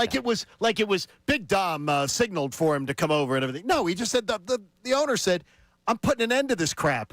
Once and for all. Yeah. That's what happened. No, the boss, the guy who signs the check, said, I'm tired of these childish antics. Let's get something going here. Let's work this thing out. All right, let's go to Brandon in Norristown. Let's talk about A.J. Brown. What's up, Brandon? Hey, how you doing, fellas? Hey, buddy. All right, now, so here's the thing. I want to defend A.J. a little bit, man, because, you talk about the targets. Think about how the game started off. You have Devontae Smith, drop a ball. You got Dallas Goedert, drop a ball. You got A.J. Brown catch his first 2 passes. So naturally, if I'm the quarterback, it's cold outside, I'm going to go back to the person that's catching the balls. Devontae Smith dropped his first 2 passes, if I can remember correctly. So naturally, the targets are going to go to the person that's catching the balls. I mean, I would think that y'all would agree with that. So no. Not with those 2 guys. If you were telling me about Scribini's getting targeted, I totally agree with you. Yeah, but those 2 guys both got 4 targets each. Yeah, so but it's you're not like it was A.J. got 8 and the other guys got 1. No, he got 8, 4, and 4. He got 4. The 2 of them together got as many as A.J. Got as many targets as A.J. And those guys have been as reliable, if not slightly more, than A.J. this season. So I'm not judging them on going with the flow of the game. Going with the flow of the game yesterday. They coming out in the first quarter like we're not a gunslinging offense, and I think AJ gets a lot of the blame, which I think more of the focus needs to be on the quarterback. Y'all haven't talked about the quarterback. No, we have. You just mentioned the drops. But Jalen, and that's what, I'm just saying, like, y'all, it's the narrative is on A.J. Brown, and I think if you want to talk about the grand scheme of the game yesterday, the quarterback is the one that struggled. Wait a minute, no, you just brought up the drops. Well, how do you justify in the first 20? Wait a minute, wait. In the first 20 minutes of the game, Dallas Goedert 2 drops. One of them was for a first down. Yeah. Devontae Smith 2 drops. Why are you blaming the quarterback for putting it right in their hands and they dropped the ball? What about the touchdown pass that he would have had with Saquon Barkley? No one talked about that. Did you see? We you weren't have, in the Brandon. building with the wind Thanks for the either. call, For God's sakes. We have. And the wind in that building last night was a serious issue. And I understand. It maybe Brandon's listening to the show for the first time. We appreciate appreciate you tuning in. We've talked about Jalen Hurts has not played well all year. At not times. bad. At times. Right. It's been Jalen Hurts has not played that well this year. Yes. Okay. Now is that Patullo? Is it Sirianni? The way they want the offense run? Is it drama with the wide receiver? It's a million things. Did he outplay Goff last night? Yes. Did he outplay Jordan Love on Monday night? Yes. Okay. He did not outplay Stafford the week they played the Rams. He did not outplay Stafford. But for the most part, all these big games, did he outplay Patrick Mahomes again in Kansas City? I mean, I can't get into this. Oh, I know. Throw rocks at Jalen Hurts crap. I mean, honestly, it's ridiculous. I'll throw a pebble at him today. Okay, what do you He's think? 14 of 28. That's not good enough. That's not good. Okay, those conditions. It's better than Jared Goff. Honestly, though, those conditions last night were miserable. Anything that had to be thrown downfield 25, 30 yards, you were taking it. A serious risk that the wind was just going to knock it down. Absolutely. And so sometimes they threw the wide ball receiver short to A.J. Brown. And sometimes the wide receiver would quit on the route when the ball was being thrown. All right, hit us with some football music because John's got to give us 3 observations from the rest of the NFL. And then we'll get back to your text and calls. Well, there was a lot to consume, and it was good to be able to see it. One of them is that, look, is where the Eagles are. Everybody's going to say, look, the Lions, they're a dangerous team. The Packers are a dangerous team. All these other teams are saying, we don't want to go into South Philly on a Saturday or Sunday in January. Because what you saw last night, like the Buccaneers, they can sling it around the field with people with the Bills. But it was just another example of that was a team that wasn't ready for prime time on the road. The Bucs, by the way, now you're talking about now the Eagles are just jockeying for the top 3 seeds. Because I think the Bucs are now probably out of that mix as far as catching the Eagles since they hold the tiebreaker on.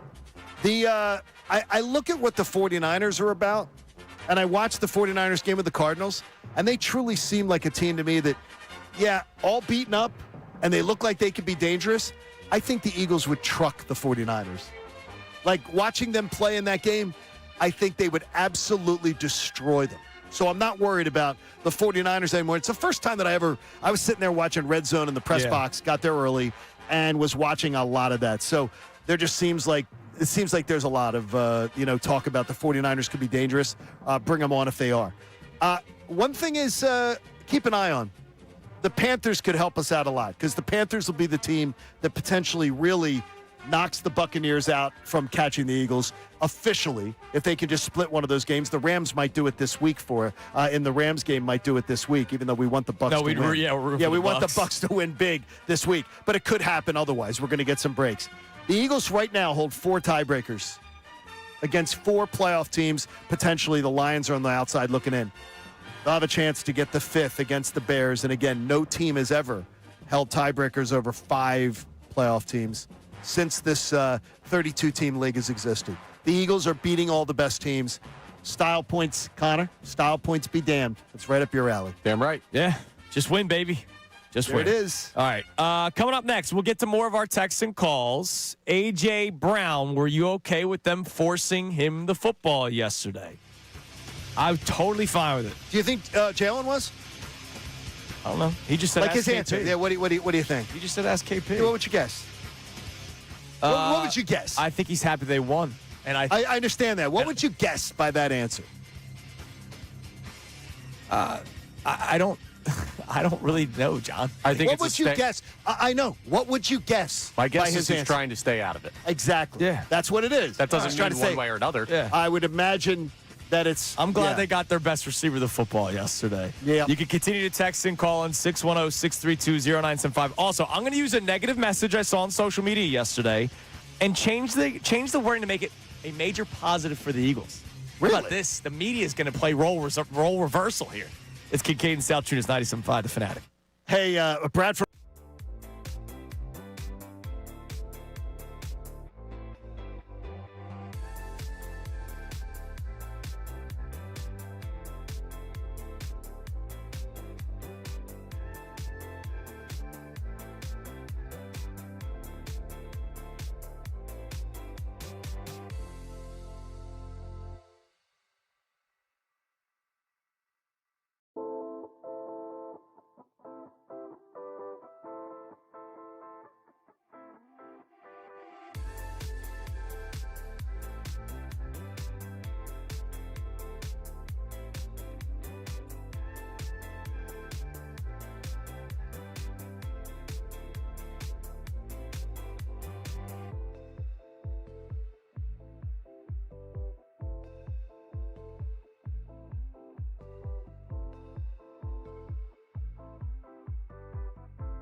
for team. Visit OPayBryant.com to keep your HVAC in the starting lineup. Also, if you are interested, text I want them to 610-632-0975. I want them to 610-632-0975 to win a 4-pack of tickets to Temple basketball. They take on Hofstra this Wednesday, November 19th at the Lee Course Center. You can also enter on 975thefanatic.com for another chance to win. Get your tickets now at tualstix.com. Text I want them to 610-632-0975. So I saw something on social media yesterday as the 1 and 4 o'clock games were going on. And this is a very normal reaction to do. I think we all do it. So I'm not saying anybody is wrong. I just want to sort of spin it to the more positive outlook. I saw a lot of people put out the tweet of, damn, the Eagles could only score 10 points against the Packers defense. Jameis Winston and the New York Giants were able to put up 20. And we've heard that a couple times this year, right? Like we've absolutely heard that. The Eagles only scored 21 points against the Cowboys defense in week 1, and we've seen teams put up 40 against the Cowboys. We saw defense. like the Packers put up 40. Totally normal. Like I have no problem with people saying that, but I'm going to spin it the positive. Because I could say, damn, the Eagles held the Packers to 7 points. Yes. Damn, the Eagles defense held the Lions to 6. To 6. Technically 9, but to 6. Yeah, St. Nick decided to give them a gift. Whereas the Washington Commanders allowed 44. The Vikings allowed 24. The Buccaneers allowed 24. The Eagles only allowed 9. So even though I totally understand why people point that out, because we should, the Eagles offense has been that average or below average for their standards. The players that they have on the field, standards, yes, below average. But ultimately, the Eagles defense is doing things to some of the top teams in the NFL that other teams cannot. So role reversal. The media is spinning it positive because it was not media members that were tweeting that out. It was Eagles fans. How about that? I love that. That's really good work on your part. Yeah, that's good. Everybody off guard. Let's keep it there. Well, all the positivity today, and it's funny is we get the people like, oh yeah, here's the homerism. You get those. Yeah, now the homerism started with us. It's great. For what? You bring up that was because of the way we started the show today. Oh, the homers, not bringing up the stuff. Look, it's great. You're never going to please everybody, but it is fun because it's like, no, the reality. Eagles offense, not good. Eagles defense, very good. Yeah, we Analysis, 610-632-0975. That's the show. We'll talk to you tomorrow. What do we got on the text line? All right. We have people checking in on this A.J. Brown conversation that has recently popped up on the show. And we've got people on both sides of this one. But this texter says, I'm fine with the A.J. touches. It behooves. So maybe this is the guy that we're maybe it's talking the to. Checo. Yeah, maybe it could be. We'll talk to him next. But it behooves Patullo to get A.J. more involved. My bigger issue is the drops earlier in the game. Look, and here's the deal. I don't think it's the game plan was let's force the ball to AJ. I don't like the play. And that's where we completely disagree. I don't like the play calls. Like when I give you the yards after catch, again, if people are just tuning in, AJ Brown had 7 catches for 49 yards. His total yards after the catch was 8. Mm-hmm. Jahan Dotson had 2 catches for 43 yards. His total yards after the catch was 5. Devontae Smith had 1 catch for 8 yards. He had 1 yard after the catch. They do not scheme their receivers open. And that's a problem. But here's the difference, though. And this is where I would tell people if you do get you want to get NFL Plus and be able to see it. And again, last night, seeing it from the view, I get to see it. Devontae Smith gets open. Sure. Like open, where there's a buffer of space where you see open receiver. AJ really doesn't. I'm telling you, he doesn't.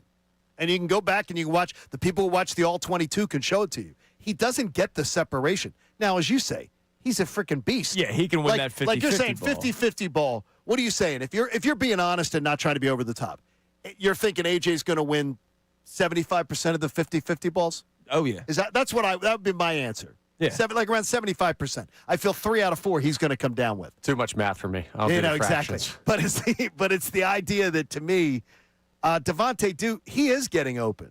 And by the way, Jahan Dotson he does get open too. Hey, he does.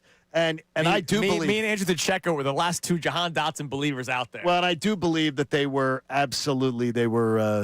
forcing it to him last night. I think that was a force feeding last night. And I was okay with it. That's good. Let's go to Stan, my man Stan in Drexel Hill. What's up, Stan? Hey, good morning, guys. What's up, Stan? So real quick, before I get to the AJ point, I just wanted to say, like, the issues I'm having is this is a championship-level defense, right? This is a team that you can definitely see winning a championship based off of the way their defense is playing. The issue I have is this is a preseason offense. Yeah. And this is 10 games in, which is unacceptable, and it's like I'm just having this conversation with one of my homies, and I'm telling him, like, yeah, I understand it's a first-year coordinator and all that, but this is 10 games in, and I haven't seen any real improvement, and that's the issue. I was the guy that said, I'm going to give him 4 games. I'm going to give him 4 games. We're 10. Yeah, I mean, last week, I took a real problem with it when he had his press conference and he talked about we are seeing unscouted looks every week. That excuse goes out the window in October. Yeah, we are midway through November, brother. I don't. Yeah, that's my problem. As far as the AJ thing goes, John, I think something that you're not really taking into consideration is the Lions are missing their starting, secondary. Okay. So, if you reversed it and the Eagles were out there trotting out Keely Ringo and he's up against Amon St. Brown, I'm pretty sure the Lions would have done the same thing and forcing it to him. The difference is if you're making the plays, we're not really talking about it. If AJ has the same amount of catches, but he has $130 and he has 2 touchdowns and the Eagles run away winning, yeah, you still forced it to him, but you were actually able to execute. I think the issue is some of the play calling and designing just makes it look terrible because you're throwing a bubble screen when that hasn't worked all season. Like some of the things they're doing, I'm watching Gibbs go crazy, and I'm like, how come we can't do similar things with guys like Saquon? Because they scheme their guys open, and thanks for the call, Stan. Amen. The Eagles, it's I don't want to use 2023 as an example, but in 2023, it was like the same 4 routes, right? Like to the point where and we kept calling. You were calling the plays during the playoff game. Remember, you were talking about that during the snowstorm at Barnaby's. At Barnaby's, I was in Westchester predicting plays before it happened, and I'm me.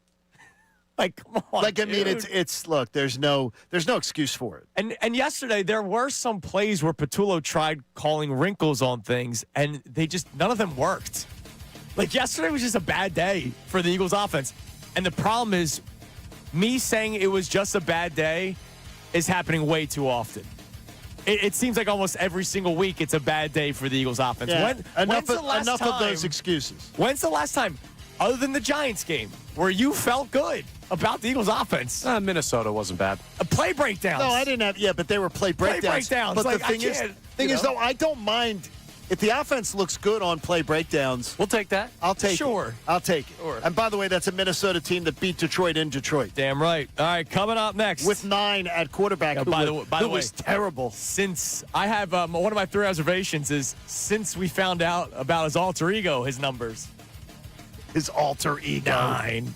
All right, our man Andrew DeCecco joins us coming up next. His thoughts on yesterday's Eagles win. They did it again. Kincade Salciunas, 97.5 The Fanatic. Now on 97.5 The Fanatic Sports Update. Eagles still atop the NFC. I'm Connor Thomas, and the Eagles moved to 8-2 last night with a 16-9 win over the Lions on Sunday Night Football. A low-scoring game. Part of that reason is because the Eagles' offense still had their issues. Jalen Hurts scored their only touchdown on a tush-push. Passing game wasn't really there. Wind might have affected it a little bit, but the defense was ridiculous again. They created 1 true turnover with the Cooper DeJean interception and 5 turnovers on downs against one of the best offenses in football. Nick Sirianni talked after the game about the pressure up front and the total defensive effort. The defense played awesome. I got a ton of confidence in our guys to go out and execute. I'm going to be second-guessing myself about the 4th and 1 in our own territory. Awesome job by the defense holding them to 3 there. Defense bailed a lot out last night, but hey, you'll take wins any way you can get them. And in a big game like that, that's big time. The Birds continue to hold the top spot in the NFC standings. Nick Sirianni meets with the media at 3:15 today. Sixers take on the Clippers tonight, 7 p.m. tip-off at home. Joel Embiid is out. Paul George could make his debut. He's listed as questionable. That game live here on the Fanatic. Flyers are in the middle of a 4-day break. They're off until Thursday. Andrew DeCecco joins us coming up next. This update is brought to you by Temple Football. It's senior day at Lincoln Financial Field. Join Temple Football one last time this season as the Owls take on Tulane Saturday, November 22nd. And celebrate their seniors. Get your tickets now at owlstix.com. I'm Connor Thomas for the home of the Sixers, Flyers, and Union, 97.5 The Fanatic and 97.5thefanatic.com.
Philadelphia, a Beasley Media Group station broadcasting live from the Comcast Business Studio, powering possibilities. I will give my 3 observations around 8:30. I'm just going to tell you guys now, I will not have Sam Darnold in mind. I am letting Connor Thomas have his moment at 9:30 when he gives his 3 observations.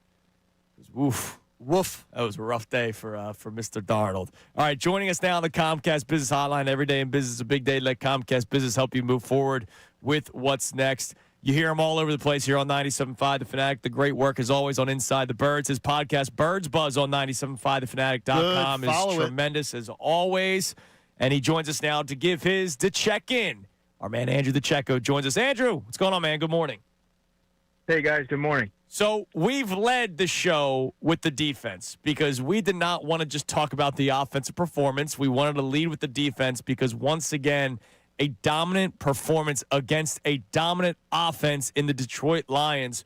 Overall, what did you make of the Eagles' defense yesterday and just how dangerous they can be moving forward?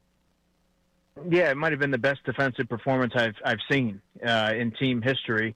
Certainly from my time covering the team, I just thought that they were able to marry the rush and the cover.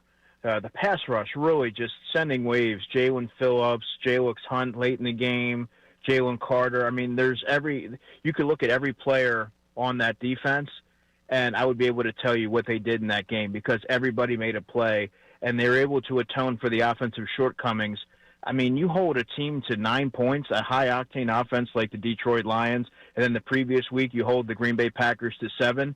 I mean, that's some historic stuff. 0 for 5 on 4th down. Yeah, I mean, that's I can't say enough good things about that defense. And Andrew, they're always starting to get better. I think the more that Jalen Phillips is integrated within the defense, you're going to see him play even faster, and they'll be able to. When you are a pass rusher, you oftentimes hear pass rushers say that you have to learn how to rush together, and I think you are able to really establish that more in training camp. But now that he's going through the practices and everything, and the more games he gets under his belt here with his teammates, I think you're going to see that even more proficient. Andrew, is he having more of an impact, Jalen Phillips, on what the guys up front are doing, or is he benefiting the guys at the back end of the defense more because of the impact they're now making up front? Yeah, I think he's benefiting the guys on the back end. You're not quarterbacks aren't able to sit back there and pick apart the secondary. You look at Jordan Love, John, and he looked scattershot from the beginning of that game. It didn't look like he wanted any parts of that defense. He had happy feet, and he was pulling the trigger a little bit quicker than he normally does. And Jared Goff never looked quite comfortable last night either. And that's a byproduct of having edge rushers like Nolan Smith and Jalen Phillips, but also linebackers who can blitz like Nakobe Dean and Zach Bond. And you have that interior pressure in your face all game. That's something that you can hang your hat on, and it is sustainable for the future. And so that's why going into that trade deadline, I go back to this, I had edge rusher as my top need for the Eagles because of the difference that it can make, the ripple effect for all 3 levels. You mentioned that the defense is getting better. The opposite, the offense does not seem to be. What did you make of the game overall for the Eagles' offense yesterday? And what the hell seems to be their problem, that regardless of who's getting targeted, regardless of who's getting touches, it's the same thing. It seems like week in and week out, they just can't sustain drives. Yeah, it's maddening to watch as someone who just wants to see good football, Andrew. When you have that kind of that collection of talent, it's really hard to explain. And I definitely go back to what I've been saying this season, is that there's so many different layers to this. I mean, Kevin Patullo needs to find – a lot of times, at least last night as I'm watching the game, it seemed to me like they were just trying different things, like RPO in the second half. I mean, like where did that come from?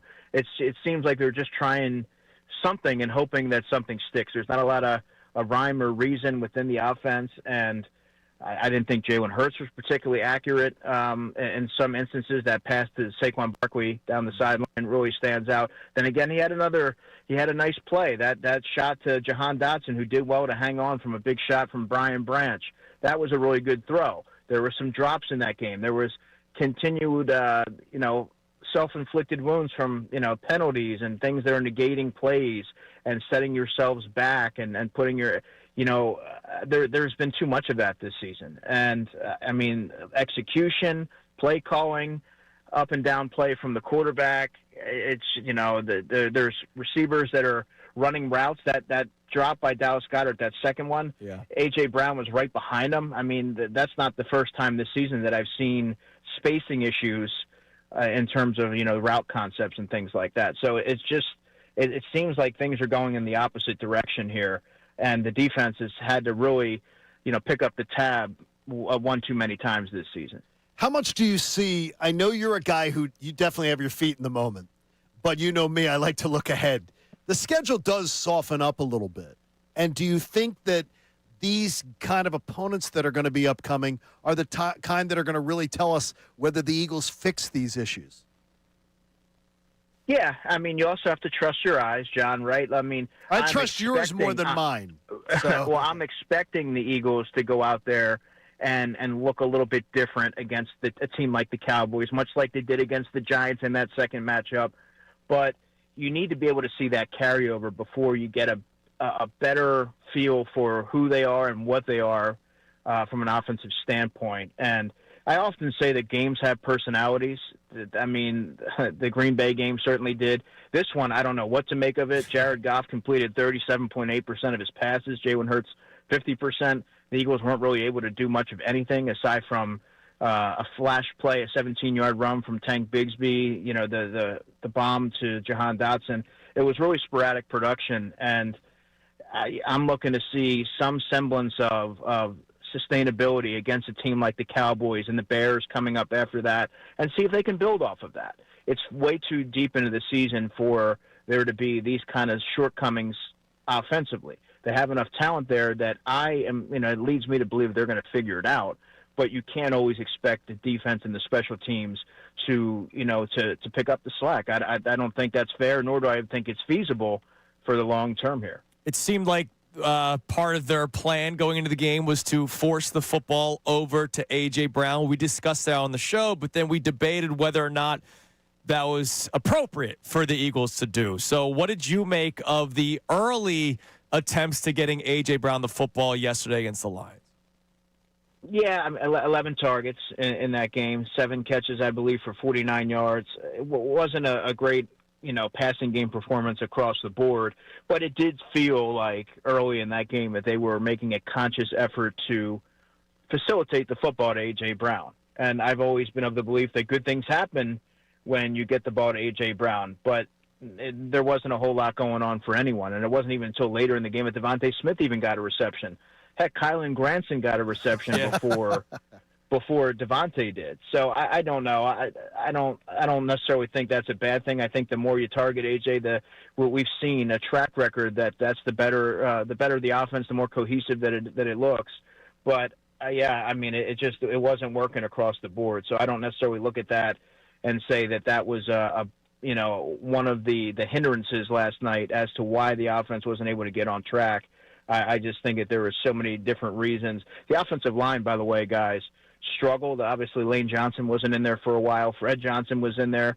Fred had some nice moments, but I thought that they weren't blocking it up particularly well up front, particularly from the interior. And you don't often see that from the Eagles, but that was the case last night. The Lions were able to get some penetration, and they have a good defensive line, but that's just another one of the things that I was jotting down last night as I was looking at some of the prevailing themes as to why the offense wasn't meeting its standard.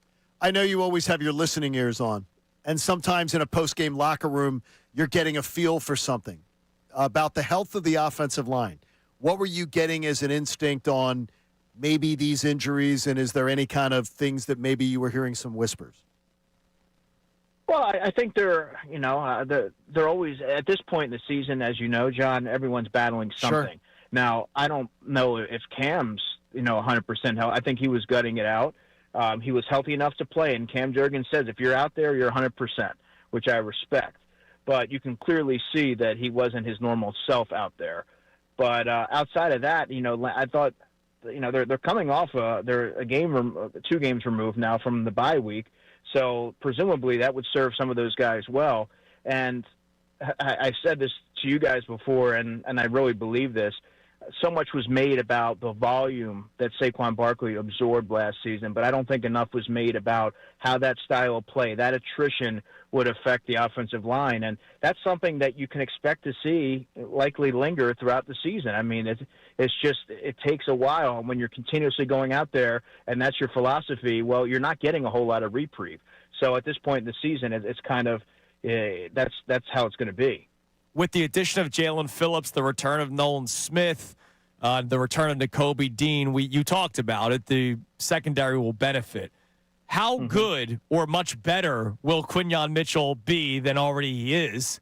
And what about Adoree Jackson, who we've now seen back-to-back weeks play pretty well for the Eagles defensively? Yeah, I'm going to start with Adoree Jackson because you guys know that I've been a tad bit higher on him than I think the consensus has. Aside from that first game, I think that he sort of settled in and has gotten progressively better each and every week and more comfortable, and there's continuity now on the back end. You know, having talked to him a number of times this season, I really respect his mindset and how he approaches the game. He doesn't get too high. He doesn't get too low. He always says, no matter if someone tells him he had a good game or he had a good play, he said, I'm just doing my job. He doesn't like the praise or the accolades. He just wants to go out there and play football. And I think he's done a nice job. And I go back to something that I always say whenever there's a player struggling, a new player, a rookie who's, you know, maybe not getting off to the fastest start, you have to allow players the opportunity to settle in and let things play out. And he's the last man standing in this cornerback battle for a reason. He had to earn Vic Fangio's trust.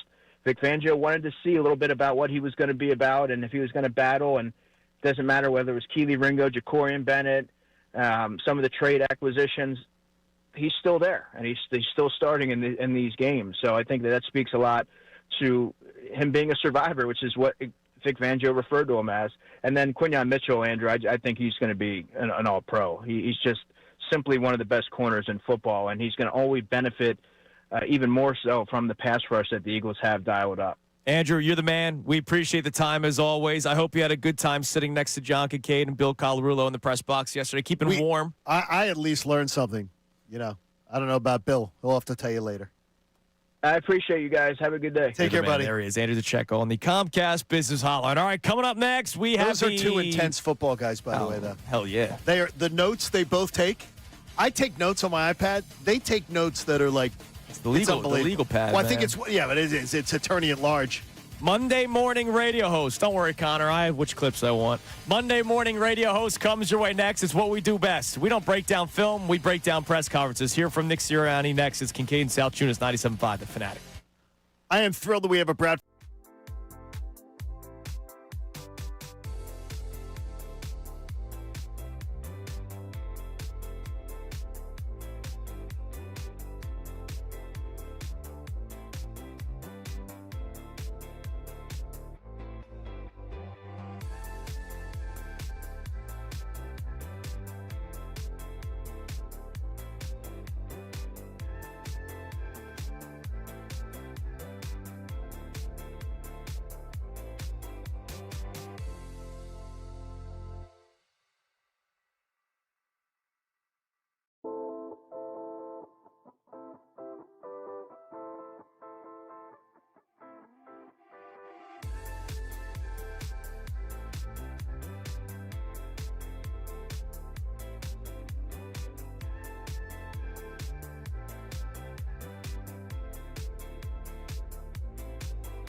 Thanks to our man Andrew DeCecco for joining us for his To Check In on this Football Monday, which is presented to us by our friends at the local Bryant Home Comfort Team.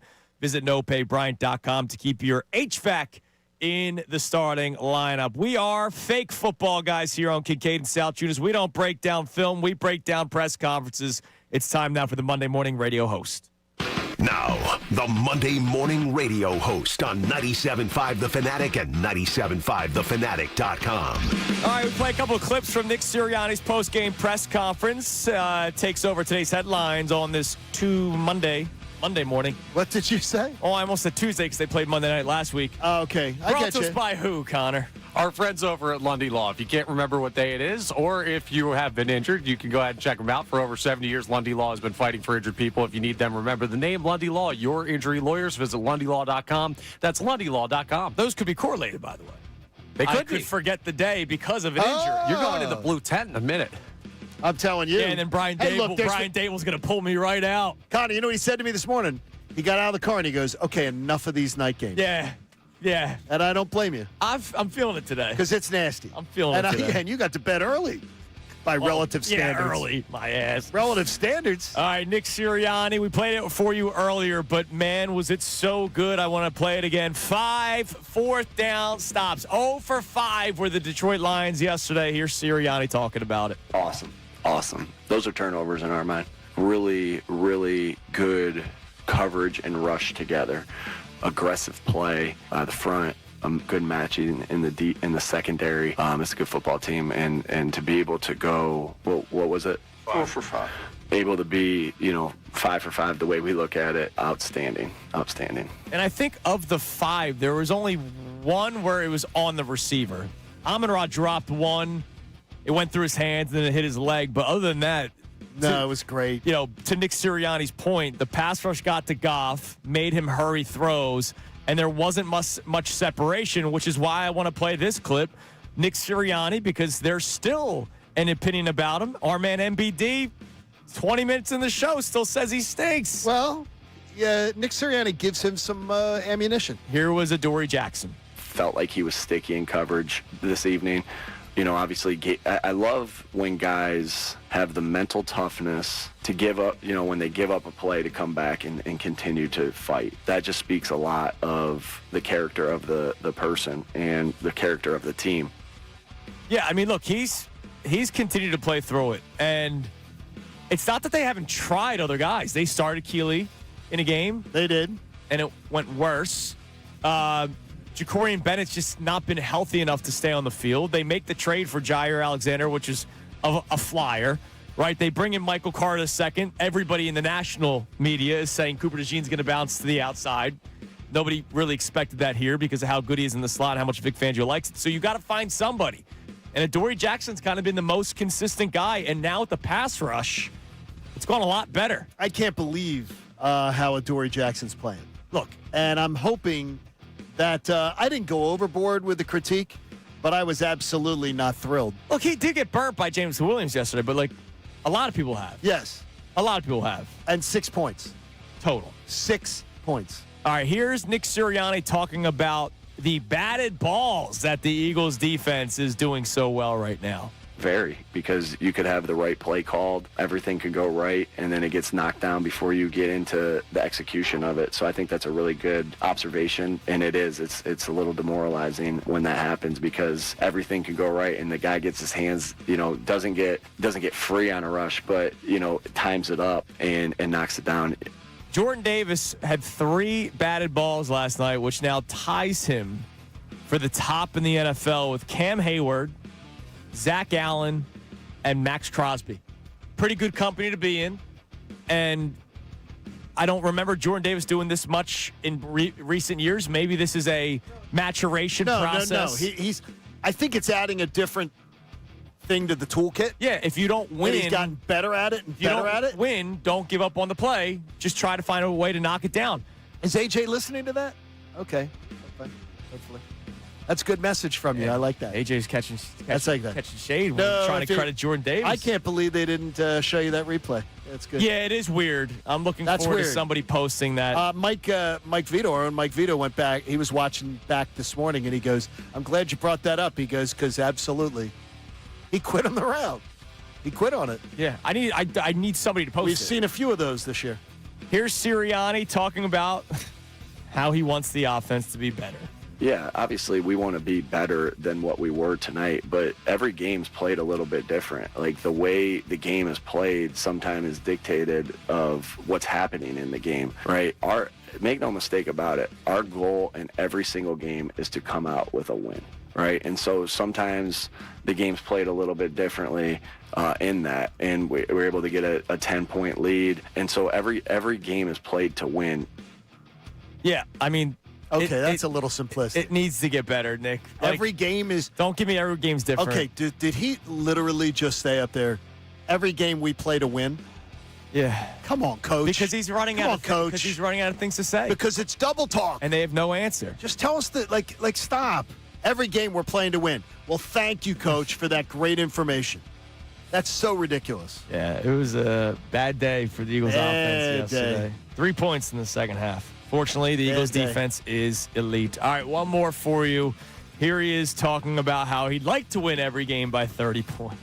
I'd like to win every game by 30 points. I don't think that's a reality of the NFL. I think we take a lot of pride in just winning, period. That's all this thing's about, right? I've been on the other side where you lose. You're sick about it, right? That doesn't mean, again, that you don't go to work like a madman the next day and try to fix everything that made it not big, whatever, a 2-score win or a 3-score win.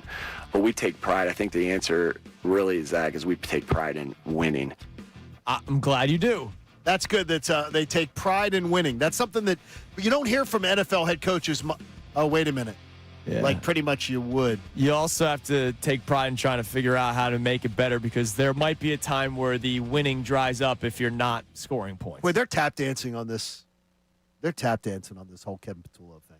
They just continue to we're playing, we're coaching every game to win. Thank you so much for that. As opposed to coaching to lose. Come on. Or trying not to lose. They have no answers for us. Now, they've done that. They've absolutely done that. All right. Coming up next, before I give my 3 observations from the rest of the NFL, it is amazing how one player really has made this much of a difference for the Eagles. We'll talk about their trade deadline acquisition next. It is Kincade and Salciunas, 97.5 The Fanatic. All right, let's talk about that FanDuel Sportsbook app. All right. Did you have a good weekend with it? Actually, yes, just not my picks on the show. You got to stop doing that. Well, here's the thing. When you make like 20 bets, it evens out for you. It's all about the live. Nope. Are we sure we got the right one? Let me talk about my FanDuel Sportsbook app. Here you go, John. That's your read, apparently. FanDuel Sportsbook app, I love it. And we got Monday Night Football tonight that you could take a look at because every single Monday night there's something to take a look at. Maybe Cowboys, Raiders. The Raiders stink. Now, the Dallas Cowboys aren't much better, but I would look at the Cowboys offense to do some things against this Raiders defense. Especially with Crosby there, they're going to want to get the ball out quick. So take a look at CeeDee Lamb when he lines up in the slot. I like his over in receiving yards. And I think you got to keep on going with the anytime touchdown bet for Jake Ferguson because he just keeps on finding his way into the end zone. So check it out, your FanDuel Sportsbook app. You got to be 21 or plus. Gambling problem, call 1-800-GAMBLER. Now on 97.5 The Fanatic Sports Update. Eagles find win number 8. I'm Connor Thomas, and the Eagles moved to 8-2 with a big-time primetime win last night. 16-9 over the Lions. You could tell by the score. It wasn't a primetime game for the offense. They looked disjointed. Jalen Hurts scored the only touchdown of the tush push, but the defense was all the Eagles needed last night. They created 1 true turnover with a Cooper DeJean interception. 5 turnovers on downs they forced against one of the best offenses in football. Nick Sirianni talked after the game about the pressure that the front 4 were getting. We were able to get some early pressure on him and get some hits on him. Those are always going to affect quarterbacks, so we did a really good job there as a defensive front. I think that's actually 3 games in a row where it's been humming up front. So, That's a great thing to see. Jalen Phillips, one of the newest Eagles, a big part of that. And with the win, the Birds continue to hold the top spot in the NFC standings. Nick Sirianni will meet with media again today at 3:15. The Sixers take on the Clippers tonight, a 7 p.m. home tip-off from the Xfinity Mobile Arena. Joel Embiid is out, but Paul George is questionable. It could make his season debut. You can hear that game live here on the Fanatic. The Flyers are in the middle of a 4-day break. They're off until Thursday. This update is brought to you by Groundworks, your trained and certified experts for basement waterproofing and foundation repair since 1997. Book your free inspection at groundworks.com. I'm Connor Thomas for the home of the Sixers, Flyers, and Union, 97.5 The Fanatic and 97.5thefanatic.com.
Hey, quick note on that FanDuel Sportsbook app that I was telling you about. We got the Monday night game. I like CeeDee Lamb's over and an anytime touchdown for Jake Ferguson. FanDuel's giving all customers a 30% profit boost token, Johnny. That's right. Get in on the action with a 30% profit boost token for tonight's game. Again, 21 plus in present Pennsylvania. Opt-in required. Bonus issued as non-troll profit boost tokens. Restrictions apply, including any token expiration and max wager amount. See terms at sportsbook.fanduel.com. Gambling problem, call 1-800-GAMBLER. All right, I will give you my 3 observations from the rest of the NFL coming up here momentarily. But it really is amazing, John, how different this defense looks with Jalen Phillips. Oh, my gosh. Like, it's night and day. No, it is. It because really is. the defense had not been a problem because the Eagles' offense going 3 and out consistently is what maybe led to a lot of scoring drives for your opposing teams because the defense was gassed. The prime example, that Tampa Bay game where you and I were sitting in the sun and we were sweating. Imagine being one of the players on the field, especially on defense, when the offense was going 3 and out, 3 and out, 3 and out, 3 and out. And that has not gotten better. Right? You saw a lot of 3 and outs yesterday, short drives yesterday. Saw it against the Green Bay Packers. Since the bye week, the offense still hasn't looked good since self-scouting time. But the defense since the bye week has looked so much better. And a lot of that is because of Jalen Phillips. Yeah, it really does. And that's why I asked, Andrew DeCecco about it. The idea is he helping more the guys up front or is he helping the guys in the back end? And he even said, he thinks the guys in the back end are the ones that are really benefiting from it. And last night, I notated 5 different times when I thought Jared Goff, it was just he didn't let the route develop. Yeah. Because he had just got rid of the ball. It was ghosts. I don't know that it was ghost. I think he was about to get clubbed.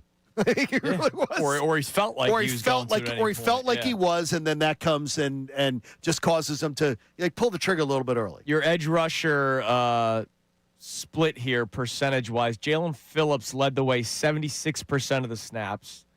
Jalix Hunt, 61% of the snaps. Nolan Smith up to 37 last night. He was in the 20s the previous week. 37, okay. 37%. Well, how much do you want Nolan at? Eventually, I want him more than 50, 55? More than Jalix Hunt eventually. Yes, exactly. Yeah. Jihad Campbell, again, sometimes as a linebacker, sometimes an edge rusher. He played 34% of the snaps yesterday. Brandon Graham, 14% of the snaps, which is a good number for him. 8 snaps total for Brandon Graham. That's By fine. the way, the crowd loved it every time. Oh, yeah. They loved and seeing they announced him as a starter, which I imagine that was a nice little crowd they loved pop. seeing him. That was a definite happy time. Let's go to Josh in King of Prussia. He wants to talk about the elite Eagles defense. What's up, Josh? You're on Kincade Salciunas. Good morning, fellas. How are you? Good, man. How are you? I'm good. I just wanted to point out real quick, I know a lot of people are upset about, the Giants scored X against the Packers and so on and so forth. But, I need everyone to remember, we're getting every team's best shot week in and week out. And Vic has answered the bell against 2 of the more, quote-unquote, potent offenses. I put that in quotes because I'm not so high on the Packers as I was the Lions. And the one thing I've learned in my life as a football fan is defense travels. Yes, this offense needs to figure it out, but we're one A.J. Brown quit, running on a route and one accurate pass from Hurts from putting up probably another 14 points in that game. Yep. So, the ball bounces different ways. So, yes, they got to figure that out. But, man, the way this defense is playing, this is, early 2000s Jim Johnson-esque, just shutting people down.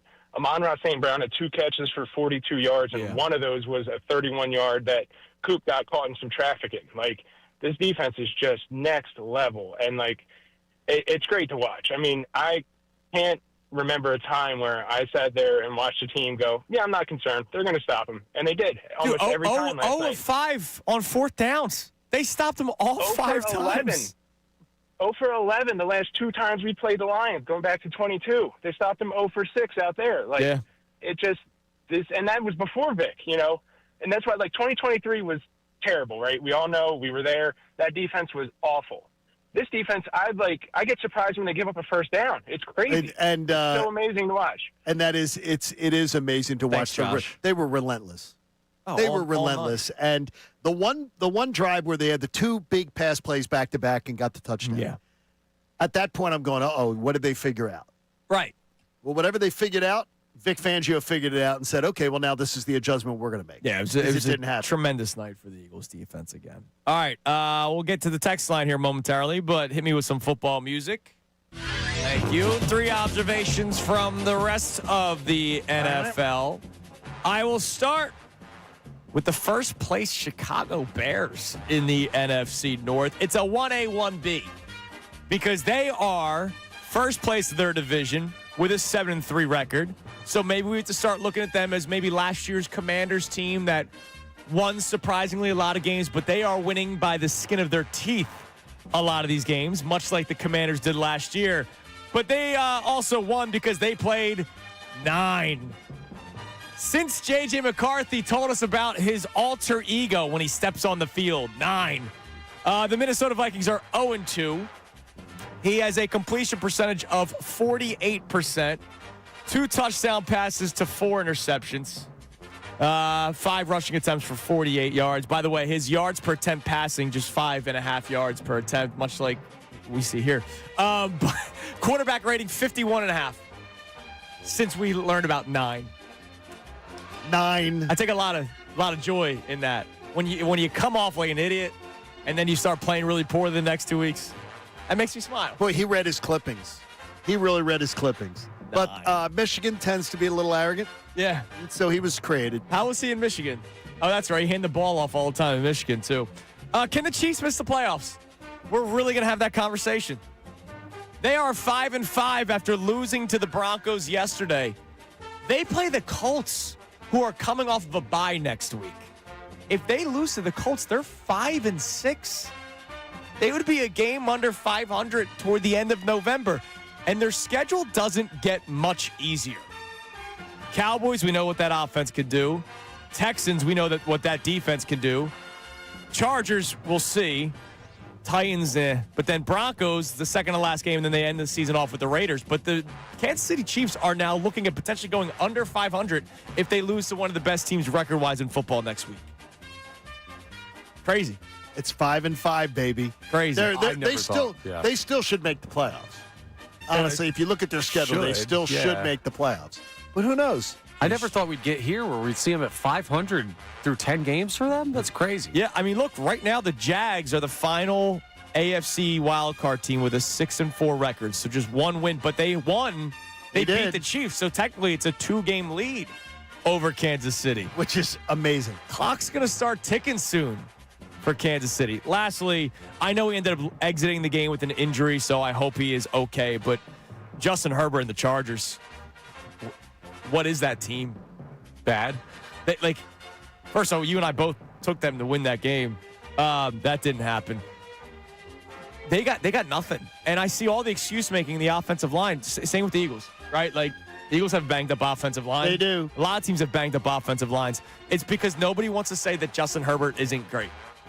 I don't, because of the fact that they've doubled down over and over again telling us that he is. He's the prototype, John. Yeah. Well, guess what? He looks the part. He's got the hot girlfriend. He's the prototype size and everything. But 10-cent head. Before he exited the game in the second half, I'll just give you the first half drives of the Chargers. Punt, field goal, punt, field goal, punt. Now it sounds a lot like the Eagles, but the Eagles win. So that's all I got to say. Justin Herbert, LOL. Yeah, there it is. That's what I wrote down. All right, those are my 3 observations for the rest of the NFL. I think that's so yesterday was a pretty good time to be able to watch. Yes. Oh, well, if you had power. That's great. What do you mean if you had power? No, we didn't have power. I checked Your in. power went I out? checked in immediately. From the win. I checked in immediately on you. Did you forget to pay the bill? No. The 40-mile-per-hour gusts knocked out my entire neighborhood and the neighborhood next to me, too. Skill issue. It was really rough. All right, what do we got on the text line before we get to the NFL playoff picture, which we'll do in the next segment? All right, this texter checks in, says, the defense is elite, but did no one learn from Kellen Moore last year? At this point, we all know Patullo can't call this offense, but why is Sirianni not able to right the ship? Now this is more on him as a head coach. Yes. It's his philosophy. It's his philosophy. And it's his buddy calling plays that clearly is in over his head. And he won't just say, look, he won't say it because of the fact Dan Campbell says it about the guy he hired, who, by the way, is one of his buddies in John Morton. Yeah. And he says it. Look, it's not good enough. We have to do anything. Now, I'd question the play calling last night for them. Yeah, do we still want that changed when we saw what Dan Campbell did against a good defense? Yes, I do. Yes, I freaking do. I do. I want to see it. I'd love to see it because one thing I know the answer on one guy. We know the answer terrible. on both guys. He's terrible. Our guy is terrible. He's terrible. And right now, it's not getting any better. He's terrible. It's pretty bad, but they keep winning. Atrocious. 8-2. Most confusing 8-2 ones. I heard Johnny Marks on Friday saying, I don't know what Andrew's talking about. It's freaking confusing that they are 8-2. Yeah, it's with confusing. this offense that has historic 3-and-out rate. It's confusing. The worst 3-and-out rate in 11 years. But they're 8-2, and there is a path to the 1 seed. Coming up next, we'll go through the NFC playoff picture. A path? Or do I already guarantee it? Well, you already did. It's Kincade Salciunas, 97.5 The Fanatic.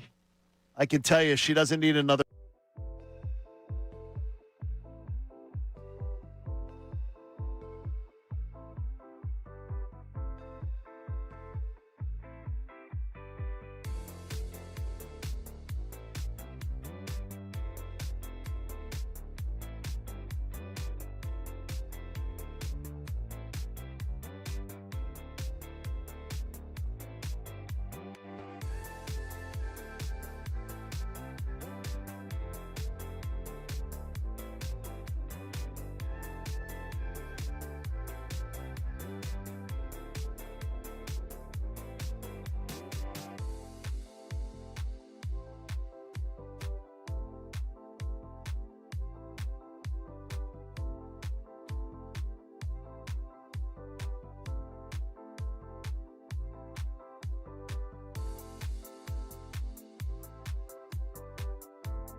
On Kincade Salciunas, 97.5 The Fanatic. One thing for you guys. Yes. Did they not make a deal of the fact that with around 3 minutes to go in that game last night, as soon as the Lions made it a one-score game, it started to snow? Yeah, no, they showed it. So they did. Because Andrew was blind to it. He didn't see it. Yeah, he didn't I see must it. have missed That was like a big part of the. I mean, it took like 5 minutes. It started to snow, and it was like, wait well, a I don't minute. I don't listen to the broadcast. No, but They even on the showed broadcast, shots of the snow. the snow was coming down, and it's like, wait a minute. None of us heard that it was going to snow, and it snowed for around 2.5 minutes. One person called it. My dad texted me ahead of the game because it was a Lions game and said, Oh yeah, chance of snow tonight because of the Shady game back in the day. And I was like, I don't think so. And then I had to text him in the fourth quarter and be like, there's your snow, dude. Yes, he was. that was just the universe. Yeah. Paying homage. That was fun. He's the retired. snow He's game. got a lot of time to check the weather. Yeah, That's good work. I love that. All right, so the Eagles getting another win yesterday obviously is always big when it comes to trying to get to the 1 seed. Well, the weekend was almost freaking perfect. Also, It was Eagles. great again, right? So the Rams beat the Seattle Seahawks, and again, we will allow Connor his time. I imagine that's one of your 3 I would observations. imagine he's going to mention that. Good guess. Okay. Sam Darnold, doo-doo. But they almost still won, They which had was a chance to win the game at the last snap. which was crazy. I mean, seriously. But the Rams hold on to the win, missed field goal at the end there by Seattle. Rams win, so they're the 2 seed now with the 8-2 record, which is the same record as the Eagles. But one of those 2 losses for the Rams and one of those 8 wins for the Eagles was the Eagles beating the Rams, and that's huge. And the key, not only the tiebreaker, but the Rams have 2 conference losses. The Eagles do not. Okay. Eagles have 1. Only 1. So those Stupid NFC Giants. games, those NFC games matter. They matter big time. So keep it going there. The 3 seed, and It's amazing. the Chicago Bears, they beat 9 and the Minnesota Vikings yesterday, improving their record to 7-3, which is good for first place in one of the better divisions in all of football.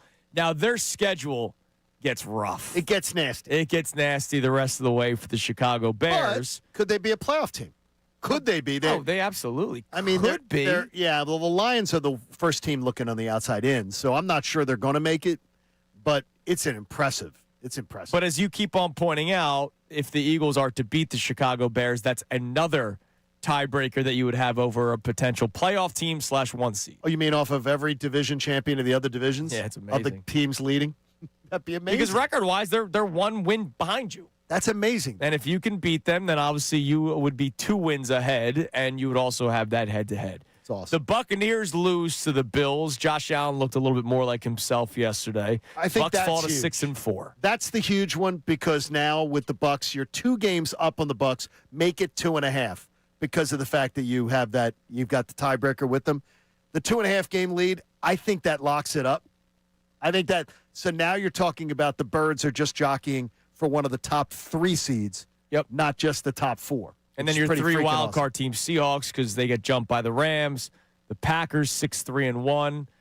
They beat the Giants yesterday. And the Niners beat the Cardinals. They're now 7-4. So they're now in the playoffs. As you mentioned, the Lions, the first team on the outside looking in. And Panthers-Niners is next week, by the way.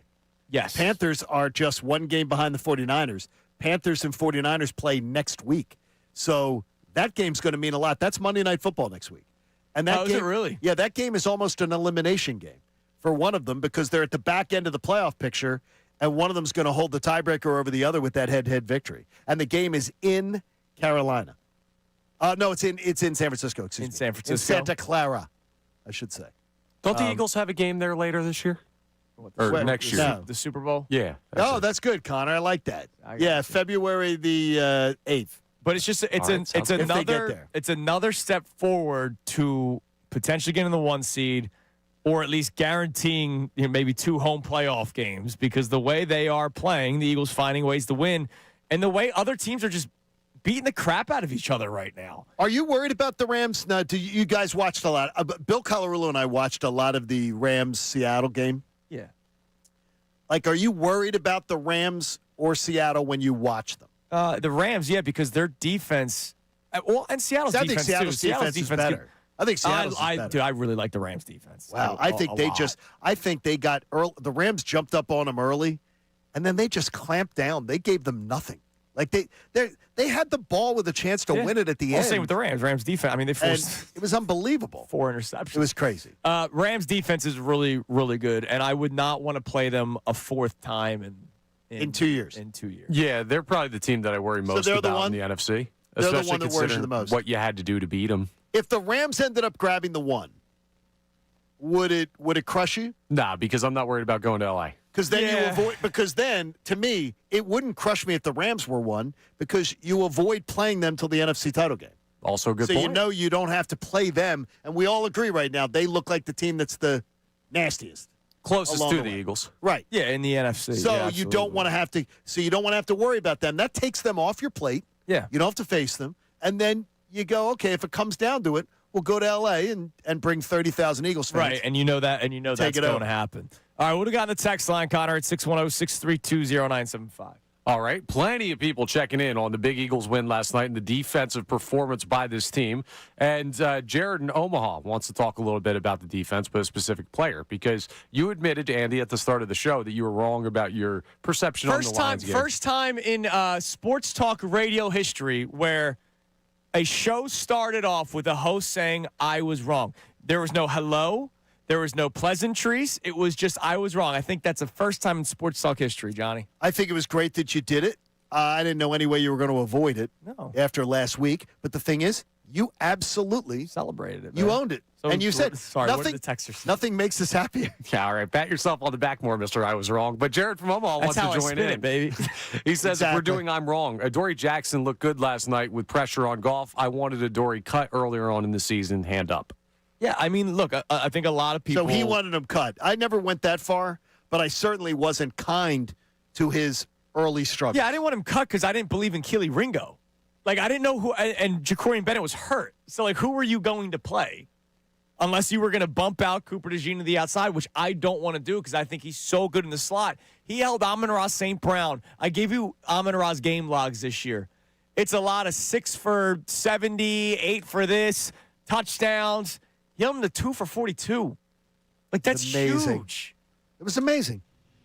I mean, it was so much fun to watch. And I love watching a great defense eat. Yep. Like, that's so much fun. All right, majority of the show has been a party today. Obviously, it hasn't been that much fun about the offense. But the injuries to the offensive line, we have not made much of. And we should.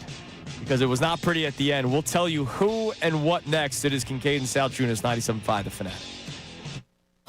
Now on 97.5 The Fanatic Sports Update. Another big win for the Birds. I'm Connor Thomas. The Eagles have their second primetime victory over an NFC North opponent in the last 7 days. Yeah, it's been a busy stretch for the Birds, but they moved to 8-2 last night with a 16-9 win over the Lions on Sunday Night Football. Offense did not look great again. You can tell by the only 16 points they scored, but the defense was awesome, creating an interception. Cooper DeJean had that one, batted by Jordan Davis, and 5 turnovers on downs against one of the best offenses in football. Nick Sirianni talked after the game about the awesome performance by that side of the ball. The defense played awesome. I got a ton of confidence in our guys to go out and execute. You know, I'm going to be second-guessing myself about the 4th and 1 in our own territory. Awesome job by the defense holding them to 3 there. But you can get away with mistakes when you do have a defense playing that well. With the win, the Birds continue to hold the top spot in the NFC standings. Nick Sirianni will meet with media again today at 3:15. The Sixers take on the Clippers tonight, 7 p.m. tip-off from the Xfinity Mobile Arena. Joel Embiid is out tonight, but Paul George is listed as questionable on the latest injury report, meaning he could make his season debut. You can hear that game live here on The Fanatic. Flyers are in the middle of a 4-day break. They're off until Thursday. This update is brought to you by Macy's Backstage. It's a whole department inside your Macy's store where you can find so many holiday essentials, all for under $25. Don't wait. Find a location at Macy'sBackstage.com. I'm Connor Thomas for the home of the Sixers, Flyers, and Union, 97.5 The Fanatic and 97.5thefanatic.com.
And that's all we're doing. Eagles game over the Lions last night, 19-6, celebrating the defense, questioning the offense, and later on questioning some decisions made by Nick Sirianni because here we go. He made some interesting decisions. Here we go. But the Eagles' offensive line yesterday, once again, banged up. Lane Johnson leaves the game with what they called the foot injury.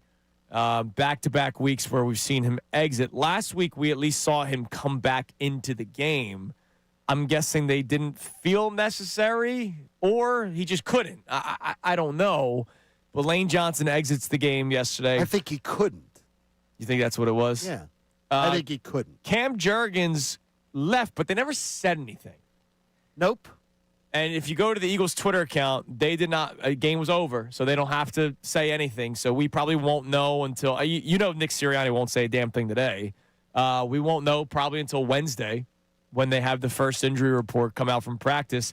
He missed the last 2 games before the bye week with the knee injury, and who knows these tush pushes when he's on the bottom of the pile. Who knows what's happening to him down there. Or he just can't. He can't execute it. Yeah. They just can't do it. And so you have to bring Brett Toth back in there. And, it's a shame because before the game started, Lane Johnson was speaking to Tony Dungy. And one of the questions Tony asked him was, the return of Cam Jurgens. And they were like, we're excited, man, because, communication at the line of scrimmage. It's important, but you lose him again with an injury. And we don't know exactly what it is just yet, so something to keep an eye on when the injury report comes out on Wednesday. All right, what do we got on the text line, Connor? At 610-632-0975. As we ultimately celebrate the Eagles improving to 8-2, standing on top of the NFC with the 1 seed, a lot of things went right for the Eagles, not just from their own personal game against the Lions, but the rest of the NFC. They stand on top of the NFC all by themselves. The team behind them, the Rams, with the same record. But, of course, we know that the Eagles have the head-to-head. What do we got on the text line? I think Danny in Connecticut did our 4-hour show in a 2-line text message. All right. The defense is frightening. The offense is also frightening. Yeah, for different reasons. I mean, it's just they get nothing going. And there's no more excuse making for anybody, right? Like Patullo, obviously number one because the play calling. But Nick Sirianni's belief of the offense, even though he will go to bed at night saying, yeah, but we're 8-2. Jalen Hurts has not played well. The offensive line has not played well. No. Obviously, injury's a big factor for it. Well, Mailata yesterday, some more penalties. I said Jordan Mailata's not had a good year. He's not had a good year. Yeah. It's not it's a bit of a problem right now. He was solid against Aiden Hutchinson in pass block, but yeah, there's just last year he was the best player. The pre-snap penalties in football. No, the pre-snap penalties really to me is the one that I can't understand, especially at home. And that's on him. I don't right? get it. That's not Patullo. That's not Sirianni. And that's where like people blaming Jalen Hurts earlier and saying, I'm like, okay, what about the drops? Yeah. Like if those drops aren't made, things are totally different about that game. Yeah, Mailata, based on what he did last year, set the bar so high. Like, obviously, this is not a good year for him at his standard, but you could still win with a Jordan Mailata. Sure. It's just amazing. Like, Jahmyr Gibbs, 5 catches yesterday. All screens. I think they're all screens, right? He had, like, one in the flat that I don't think was. So four screens, but he had 107 yards. You mean to tell me you can't design something for Saquon, right? It's not like we're trotting out Josh Adams. Did you see screen passes to Saquon? No. Yeah. I can't understand it. I can't. Like it's rudimentary. Yeah. It's absolutely rudimentary. But boy, you try bringing him down. Oh no, he's a beast. Like that's the thing. Like Detroit's offense is scary as hell.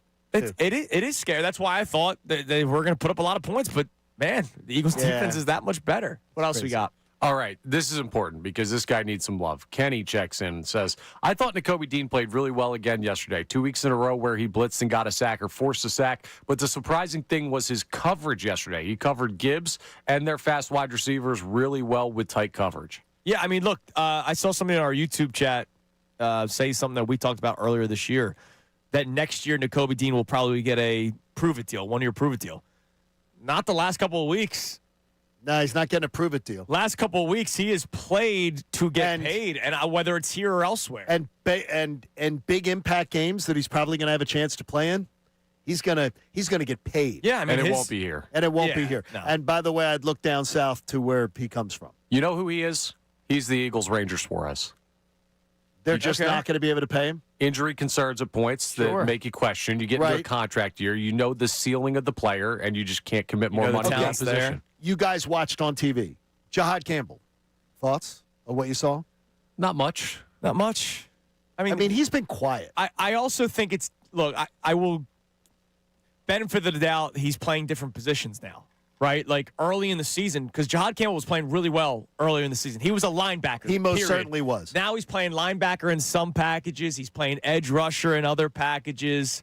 So a rookie that's trying to figure out what his future is, because we don't know. Is he a future linebacker or is he a future edge rusher? That was one of the questions of him coming out of the draft. And and he's now playing multiple positions. And I don't know if he has the frame to be a real true edge rusher. No, I think he's more linebacker. Yeah. But right now, you can't keep Nagobatin off the field. No, he's fantastic. All right, listen to 97.5 The Fanatic, WPEN, HD1, Burlington, Philadelphia, 8 Beasley Media Group Station, broadcasting live from the Comcast Business Studio, powering possibilities. Time now for the Kincade and Salciunas. Do a segment where we don't have to talk The about Lions the offense, offense. because that defense, to me, it sent chills up my spine. And 3 of the points were a gift from Nick Sirianni at the end. Right. So, I mean, honestly, they made the Detroit Lions high-powered offense look absolutely pedestrian. And the more I think about it is, well, was it weather? Was it the conditions? I think that most of the time it's going to be worse on January 20th than it's going to be on November 16th. So bring it on. Right, absolutely. Bring anybody through South Philadelphia with that defense. And we talked about it before. We got the youngest defense in the NFL, the second youngest team in the NFL, and this is the team I have lived my entire life to wait to see. And last night was electric. And Awesome. you mentioned the Lions offense. Was it weather? Well, for the ground game, it didn't impact it. Jameer Gibbs, who was one of the better running backs in the NFL. Nick Sirianni, after the game, said he's the second best in the league, just behind Saquon Barkley. He had 12 carries for 39 yards. Now, in the passing game, he was ridiculous on those screen plays. He is unbelievable. But he's a very talented football player. On the ground, a Lions team that, much like the Eagles team, likes to lead with the running attack. 12 carries for 39 yards. David Montgomery just 6 for 27. The Philadelphia Eagles were dominant. And when we talk about them stopping them, 5, not 1, what? Not 2, what? not 3, what? not 4, but 5 times on 4th down. Will they stop the Lions and turn them over on downs for the 5th time in the first 3 quarters?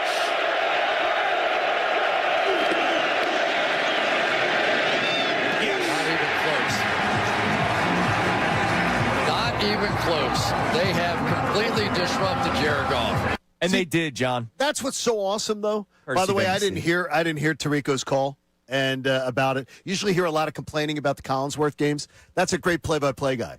You're watching a TV game. He didn't need to. He set up the moment and just Right. let it be. He didn't Gus Johnson you to death screaming. That was awesome last night. And more importantly, the defense was awesome. They were all over the freaking place. And you brought up Jalen Phillips this morning? Man, That dude's are you a kidding me? beast. Well, one of the things is, isn't it nice to see the other members of the defense now, too, where other people have to worry about someone other than Jalen Carter, have to worry about something else where, and there was a name that I gave you that we'll talk about later that I still can't get over. I can't get over the way this Eagles defense is playing. Yeah, I mean, and look, you get Nolan Smith back from injury, and even though he's still working up his snap count, he's only going to get better as time goes on. Kobe Dean had made multiple plays yesterday. Late in that game, part of the reason why the ground game for the Lions wasn't effective is because of what Nakobe Dean's been able to do. So you mentioned the youth, but it's also the health that all of a sudden we're starting to see for the defense. Again, I don't want to even use the O word just let's yet. not do that. Because there's a lot to talk about. But when you see that kind of defense and you see what they are doing to these teams, the Green Bay Packers last week, the Detroit Lions last night, they are holding top offenses in the NFL, or at least on paper, top offense in the NFL. But in this case, statistically, the Lions are one of the top offenses in the NFL to just 9 points. Spare me wind, right? Like, well, I will just tell you this, is that what you bring up was the best point of all. they're going to beat teams on the ground first. Yes. Now, the passing game usually is great with Goff. I mean, he gets a lot of yards, plenty of it. But if you're not getting your running game going, that passing game's much less effective. Yeah. And that running game was shut down last night. And now that you have a defensive line that's healthier and more talented, I mean, look, there's a reason why guys in the secondary struggled a little bit for a course of a couple of weeks because you had no pressure getting to the quarterback. Jared Goff was uncomfortable that entire game. Just like Jordan Love was uncomfortable the entire game last week against the Green Bay Packers. We're basically saying the exact same stuff. Back-to-back weeks, it's an NFC North team. It's a team that likes to balance both run and pass. They're teams where a lot of people think could make runs in the playoffs, right? A lot of people thought the Packers would win the Super Bowl in their preseason there were predictions. people who picked the Pack, yes. The Lions are a team that a lot of people think could win the Super Bowl. The Eagles, of course, are a team that a lot of people think could win the Super Bowl. And the Eagles held them to 9 points? I don't understand how, honestly, they made both Jared Goff, and the one thing I was noticing last night, wrote down in my notes, is he was throwing the ball a half second early. Every time. Because he knew what was coming, and he knew that he felt uncomfortable. They made him feel so uncomfortable. He's throwing the ball early every time. And how many times was he, like, I thought I was watching, prime Donovan McNabb first quarters, where he's throwing the ball at the receivers. Oh, he was back-footing a lot? Because he was constantly under this mental duress, whether it was real or perceived. And you guys may have a better angle on it from watching TV replays. Sure. Because I think it appeared that he thought all night long he was about to get plastered. Yes. And not in the good way. Yes, especially in the second half. In the second half of that game yesterday, you could tell Jared Goff just was not himself. Completion percentage. He led the league in completion percentage up until last night. I don't know what the updated totals are. How bad was that, though, last night? But last night, he's 14 of 37. Is that arguably one of the worst passing performances you've ever seen? When you say 14 for 37. That's about as bad as I can remember. For like a legit star. Like an actual guy. Yeah, when you're not talking about a tomato can. I watched Curtis Painter play in the NFL. Yeah, I mean, that was pretty bad. I got to tell you, I'd wonder how many games Curtis Painter had 14 of 37. That's bad. It was a really bad game yesterday for Jared Goff, but caused by the Eagles' defense. So, look, we wanted to lead with the Eagles' defense, and we want to hear from you at 610-632-0975. Obviously, the offense is something that we're going to talk about throughout the course of the show because it was another bad performance for the Eagles offense yesterday. I hope a lot of those members of the Eagles offense are already thinking about their gifts, their holiday gifts that they're going to give to the members of the Eagles defense because the Eagles defense once again won them a football game. That has happened more often than not this year. And the reason why we talk about the offense so much is because that's what potentially could hold them back from winning a Super Bowl. But if you're holding teams to under 10 points, playoff teams in the regular season. And again, it was 6. They really held them to 6. Right. Nick Sirianni decided he wanted to play Secret Santa with stupidity. But Amon-Ra St. Brown, did he play? Yes, he did. Are you sure? 2 catches, 42 yards. Are you sure, though? Because I didn't really see his They impact. locked him down. Oh, my gosh. It was an unbelievable game that for to the me defense. was amazing. Now, coming up next, last week, John Kincade was chesty all week long going into this game, and I give him all that. And they lost a tough one. First.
Before we remind you of what John Kincaid's guarantee was last week, shout out to you on YouTube watching the show today. A lot of people checking out the show. We appreciate you as always. If you've missed any of it, you can obviously re-watch the show on YouTube, or you can go to 975thefanatic.com. Check out any of the podcasts. We break it down hour by hour. So maybe you missed the 6 o'clock hour where we only talked about the defense because we did not want to utter the O word because it was that bad. If you miss any of the 6 o'clock hour, you can listen to just the 6 o'clock hour. If you do want to hear us talk about the Eagles offense, you can go back and listen to the 7 o'clock hour. So you can check out the hour-by-hour breakdown on 975thefanatic.com or just rewatch the show on YouTube. We appreciate you guys, as always. Now, Curtis Painter did have a day where he did have a worse completion percentage than Jared Goff. In 2010, John, 4 of 17 for 4 of 17? 39 yards. That is a 23.5% completion percentage. Now, he wasn't a starter that day, was he? Did he come in for somebody? 17 pass attempts doesn't seem like a starter. He relieved Peyton Manning. Well, that's what it is. Peyton Manning was 14 of 18. That's not comparable. But what I do have for you can't be comparable is the worst completion percentages in a game of all time. Okay. How about that Dave Wilson? Played for the New Orleans Saints. I don't even remember the name. 1985. I don't even remember that name. And he was a quarterback. I want you guys, it's not like an emergency situation right. where so he started a game. 2 of 22. And he was a starter? For 30 yards. How about Dan Pastorini? Okay, Houston Oilers. Yes, 1972. He went 3 of 21. But this is a big name. How about Terry Bradshaw? The third worst of all time. A 15% completion percentage when he went 3 of 20 against the Green Bay Packers. And Terry will tell you that he wasn't the brightest. I've gotten a chance to interview Terry quite a few times. Now, it's amazing. So much fun. 3 of 20 for 110 yards. Not bad. Those are 3 great completions. Who do you have, Jahmyr Gibbs? Or somebody broke. Yeah, somebody just broke it. You know. 1 touchdown pass of those 3. But 4 interceptions thrown in that game. A lot of these games, by the way, were in the 60s, 70s, and 80s. So yes. They actually threw the ball then with a little more reckless abandon. I wonder where the modern, I can't go much further on StatMuse unless I want to pay, which that ain't happening. You're not paying StatMuse. I wonder how bad Jared Goff is in the modern era of a single game completion percentage. If you're a Lion fan this morning, are you saying, and that's why I put out a thing this morning early on to say, before you hear from any Lions fans like, oh, it was just one game, this isn't something you got to put into, that is a team that has already lost at Green Bay. Oh, yeah. Birds won there. Lost at Kansas City. Birds won there. Lost to Minnesota somehow. That was bad. Birds already beat them. Well, it was 9, bro. So, I mean, like, all you need to know is the Eagles are the better team than that team. Yeah. They're the better team, but I certainly wouldn't mind not facing them again. I wouldn't mind not facing them either. All right. You guaranteed something that if the Eagles were to win, then they won. Yeah, I'll reiterate it. Yeah, they're the 1 seed. 1 seed's done.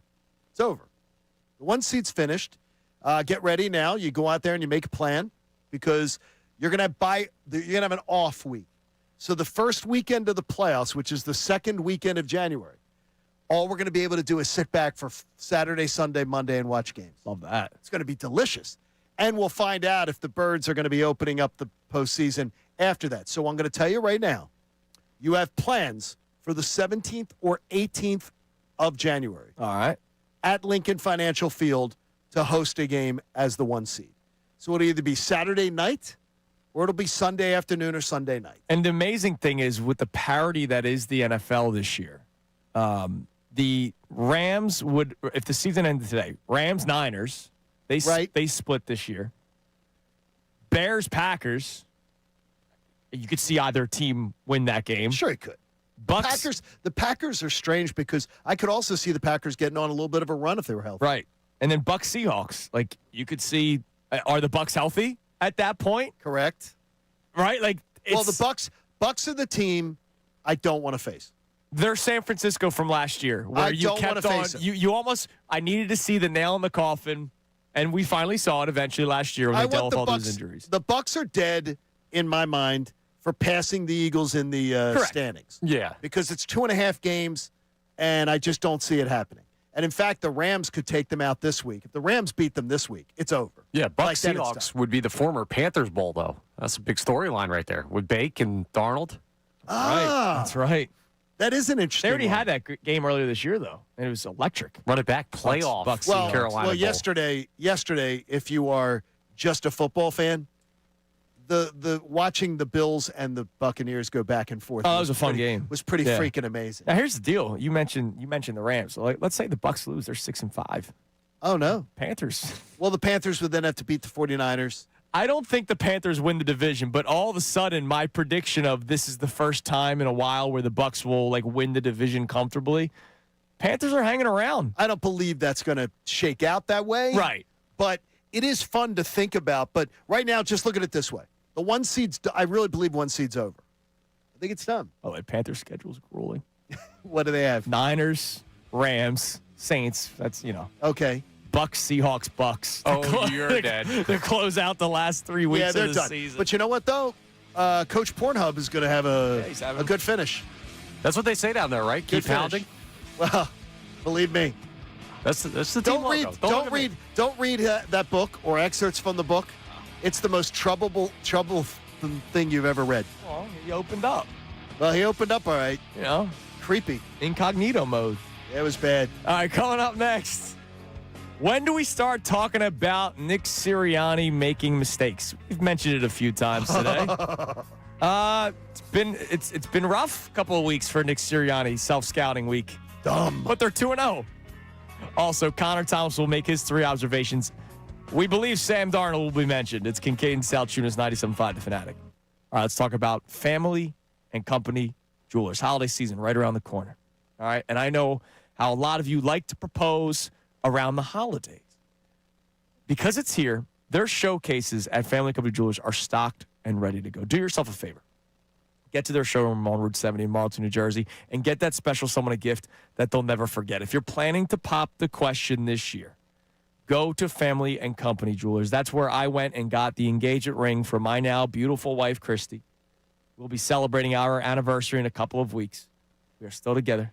Still in love. And it all started with that ring from Family Company Jewelers. Now, if you are not proposing and you just want to get something nice, you can't go wrong with a pair of diamond stud earrings or any of the diamond selection that they have because they have the largest selection of diamonds in the area. They will make sure that you walk out of their store with a gift that will be shown off all year long. The holidays, we know it can be stressful, but if you go to Family Company Jewelers, you will get a stress-free, honest, and pressure-free situation. No sales commissions, no upselling, no games, just real transparent pricing. Don't wait till the last minute. All right, get your holiday shopping done and check off their whole list with one stop to Family and Company Jewelers. South Jersey's holiday diamond destination, Route 70 in Marlton, New Jersey, or online at familyjewelers.com.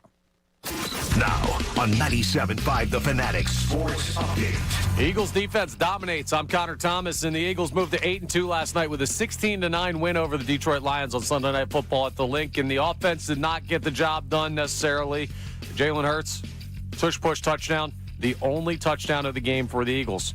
But you don't have to score that much when your defense plays like that. The defense created 6 technical turnovers, 5 on downs, 1 interception against one of the best offenses in football. Jared Goff was running from his life pretty much from the opening kickoff. Nick Sirianni talked about that. We were able to get some early pressure on him and get some hits on him. Those are always going to affect quarterbacks, so we did a really good job there as a defensive front. I think that's actually 3 games in a row where it's been humming up front. It was just a full defensive effort from the Eagles last night. Team defense was exceptional, and with the win, the Birds continue to hold the top spot in the NFC standings. Nick Sirianni has a press conference at 3:15 p.m. today. Sixers have a game at 7 p.m. tonight at home against the Clippers. Joel Embiid is out, but Paul George is questionable, meaning he could make his season debut. You can hear that game live here on the Fanatic. Flyers are in the middle of a 4-day break. They're going to be off until Thursday. This update is brought to you by Tullamore Dew Irish Whiskey. Tullamore Dew, when it's game time, it's Tully time. I'm Connor Thomas for the home of the Sixers, Flyers, and Union. 97.5 The Fanatic and 97.5 The Fanatic.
Monday here on Kincade Salciunas 97.5 The Fanatic.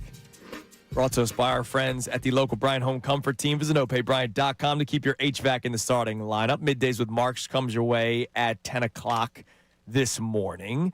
Connor's 3 observations from the rest of the NFL comes your way at 9:30. But we got to talk a little bit about Sirianni. Back-to-back weeks where he made very questionable decisions. Yesterday, terrible. We've talked so much about the defense because of how dominant it was.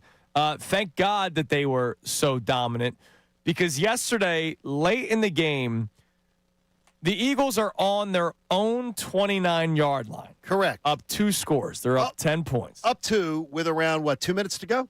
Pretty much? 3 minutes even. 3 minutes to go. 3 timeouts for no. They had 3 timeouts, didn't they? Did they, or were they burning them yet? No, they didn't burn them yet. They had 3 because they had 4 stoppages. I remember someone mentioned. Which is what makes this so infernally more stupid. They had 3 timeouts left, and they did. And what Nick Sirianni decided to do was try to go for it on the tush push. The tush push, by the way, that had been stopped 3 times. Yeah, 3 times already. Yes. Up until that point. And he continues to double down on. The thing is, though, he doubled down on dumb. We saw it the other night in Green Bay. You have to understand late game clock management. Yeah. How do you mess this up? So they don't get stuff. it, and they get stopped. Now, fortunately, the defense was dominant. But you gave them a field goal. Right. They're down by 2 scores. If you punt the ball there, you punt them back to their own 30. Yeah. They got to go 35, 40, no, more like 45 yards to get a kickoff because of the wind that they were heading into. It made no sense. And I saw people on social media trying to be like, I love his aggressive attitude. It's stupid. No. It's just like the other night. It's Bryce Harper, that right? That makes no sense. Sometimes aggressive can be stupid. And it was stupid. When Bryce Harper's a single up the middle and tries getting a double out of it. There's no arguing that it was a smart play. It's dumb. And they did it again after Green Bay game where they let somebody in the game that didn't deserve to be there. They did it again. And again, there was a phantom pass interference call in the final drive for the Eagles. And if that call doesn't happen, which I think we all agree it shouldn't have happened. Right. Now all of a sudden the Detroit Lions have the ball with, a minute left? No, they still need a touch. They still need a touchdown. Yeah, they needed a touchdown. But if there's any team that has a minute and 51 seconds left they would have had. Yes. That's plenty of time. Yep. Now, look, the Eagles' defense was dominant. So I'm not sitting here saying that if they were able to get the ball back with a minute and 51 seconds left, they would have gone downfield and scored. But the chances are there. Why do you even put it into question? Yeah. There's no and there's no argument that this is smart. Here's what he's going to tell you. Again. I trust my guys. Which is so stupid. So stupid. It doesn't. You don't do that. Football coaches have trusted their guys forever. It's called clock management. You don't do that. Yeah, you also trust your defense by just punting the ball away. Why would you give a team 3 points? Why are you giving them in a 2? They need 2 scores to tie you. Why are you giving them one of them? It makes no sense. I don't know. It's the holidays. Well, yeah, St. Nick. Happy holidays, Rita. Yeah, there you go. All right, go ahead. Hit yourself with the football music, Connor, and tell us your 3 observations from the rest of the NFL. All right, we're going to start with this game out in West Coast. I think it was Rams, Seahawks. Yeah, it was in L.A. Oh, that's your lead? I heard something about that. I thought you wanted to save the best for last. No, we're going to lead with it. We'll just get it out of the way here. So one of my big observations, I've been telling you a little bit about Sam Darnold, and we actually have a little bit of audio for this segment. Darnold given time off his back foot, gets intercepted. It's Cameron Kinchins who made his name against Seattle last year. This dude, he gets in a big game. He gets pressure on him from a good defense, and the next thing you know, he looks like exactly the Sam Darnold that he looked like with Minnesota last year against that same Rams team. I don't think it's just like, LA's got him. I just don't think he's that big, like that good in big clutch spots. I will say this, one observation from that game, that one-handed catch that Jackson Smith and Jigba had down the sideline was one of the best catches I've ever seen. He's a tank. Like, it was ridiculous. He's a freak show. But to your point, Connor, four what a interceptions. Day. What a day. And they still almost won. They had the ball with a chance to win the game. It's unbelievable. That's why, that's like the sneaky story of that That's how good Seattle is. They were able to almost overcome that, which is crazy. If they did, I would have been like, okay, this team's got magic. Yeah, that would have been trouble. I would have been like, all right, this team's winning the Super Bowl. All right, my second observation. Darnold hit as he throws. It flutters, and it's picked. It's Durant with the interception. Second interception. Do you have four I might have a bonus one in there. You want to hear them? Yes. All right, let's go to my third observation. First and 20. Darnold zips one, and it's his third interception. Kinchins with his second of the day. Cameron Kinchins back to the 26. Oh, I'll never get tired of this. I even got you guys a bonus one because, like we said, it's a holiday season. I'm feeling generous. Darnold in trouble. Jump throw intercepted for the fourth time. Darius Williams this time. That guy stinks. He's always stunk. He's going to stink. I'm not worried about Seattle at all. Those are my three observations. You don't want to go to Seattle, though, right? Do you know? I don't know. Is it nice this time of year? Really? No. It's never nice. They're usually burning something down. Do you know that if, heaven forbid, the Eagles lost to the Seahawks in the playoffs, the venom that you will feel from people. Yeah, right. You're not wrong, but the cool thing about that is they have Sam Darnold playing quarterback, so they won't beat the Eagles in the playoffs. Okay. Those are my observations. I'm just saying the Seahawks defense, the Eagles can't put up points against yeah, exactly. The Seahawks Pemberton defense, High School. The Seahawks defense is better than any of those ones that are stifling the Eagles. Fine. Guess what? You win 7-0 on a pick six. They might. They could. That might end up. That might very well be the storyline. Let's ride. By the way, update the people on our picks. Connor and I, bad weekends. Here it is. Thanks to our friends at Bet Parks, bringing you the pick segment every week. Yes, Andrew and Connor both went 1-3 for the weekend. Connor's now 23-21, 52%, just covering the vig. You're not making any money. Right in the sweet spot. Andrew is 20-24 again. He's fallen 4 games under. Super Bowl at hangover. 45%. Super Bowl hangover. I won last year. More like just a hangover. 28-16. 64%. I dropped by 1 percentage point with the 2-2 weekend, which still won the weekend. Strangely enough. We'll have our picks coming up for you on Friday. Yeah. And pick carefully. Pick carefully, Bill. Yeah, one Get and on with three. it. That's not. Brock Purdy became Joe Montana in his first game back. And you're not a Brock Purdy man. No, I hate him. I got to tell you, I saw his throws in that game yesterday, and I'm like, that should have been picked. Yeah. That should have been picked. Yeah, he's not good. Like noodly. Like it was like noodly. I'm not a Brock Purdy. I don't think he's bad. I just don't think he's special. I think Kyle Shanahan can win with anybody. Yes. And imagine if they had $256 million to use for players that aren't broken. Because their whole team's old and falling apart. I'm going to tell you that I believe they looked better with Mac Jones.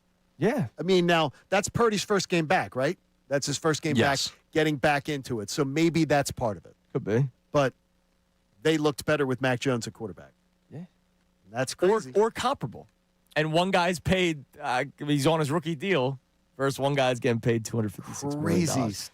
All right, coming up next, I have the updated remaining strength of schedule for the Eagles and where they rank, and I will tell you about some of the other teams, like the Rams, the Seahawks, the Bears, the Bucks. We keep on talking about that path to the 1 seed. It's not just because of what the Eagles have in front of them. It's because of what these other teams have in front of them as well. Also, we've not talked about it much. There was a story that came out over the weekend about Jalen Hurts. It is Kincade and Salciunas here on 97.5 The Fanatic. All right, let's talk about your house.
4:39 here on Kincade Salciunas, 97.5 The Fanatic.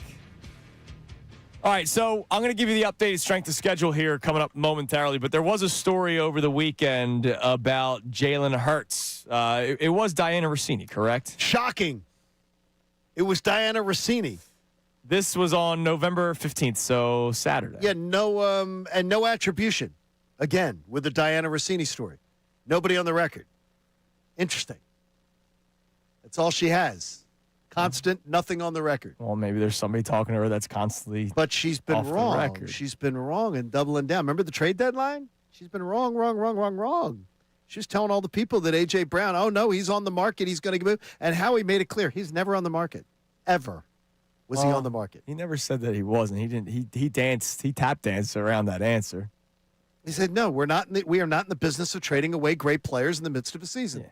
That's a direct answer. That's a quote. Diana Rossini doesn't like quotes that you can attribute to people. I don't think this is coming from nowhere. Yeah, I'm sure there's something about Jalen Hurts and the not wanting to throw in the zone and all that kind of stuff. Oh, I believe that kind of stuff. Somebody's Where upset. do you think it's coming from? Let's play a little Scooby-Doo here. Yeah, I mean, I'm not playing Scooby-Doo because I don't want to put it on anybody's name. No, we like, don't know. Who do you think it's coming from? Do you think it's coming? Players, multiple. Okay, but let's narrow it down. So offensive players. We don't think it's coming. The defense isn't commenting on the offense. Right. Okay, so we think it's offensive players. Probably somebody involved in that passing game would be logical, right?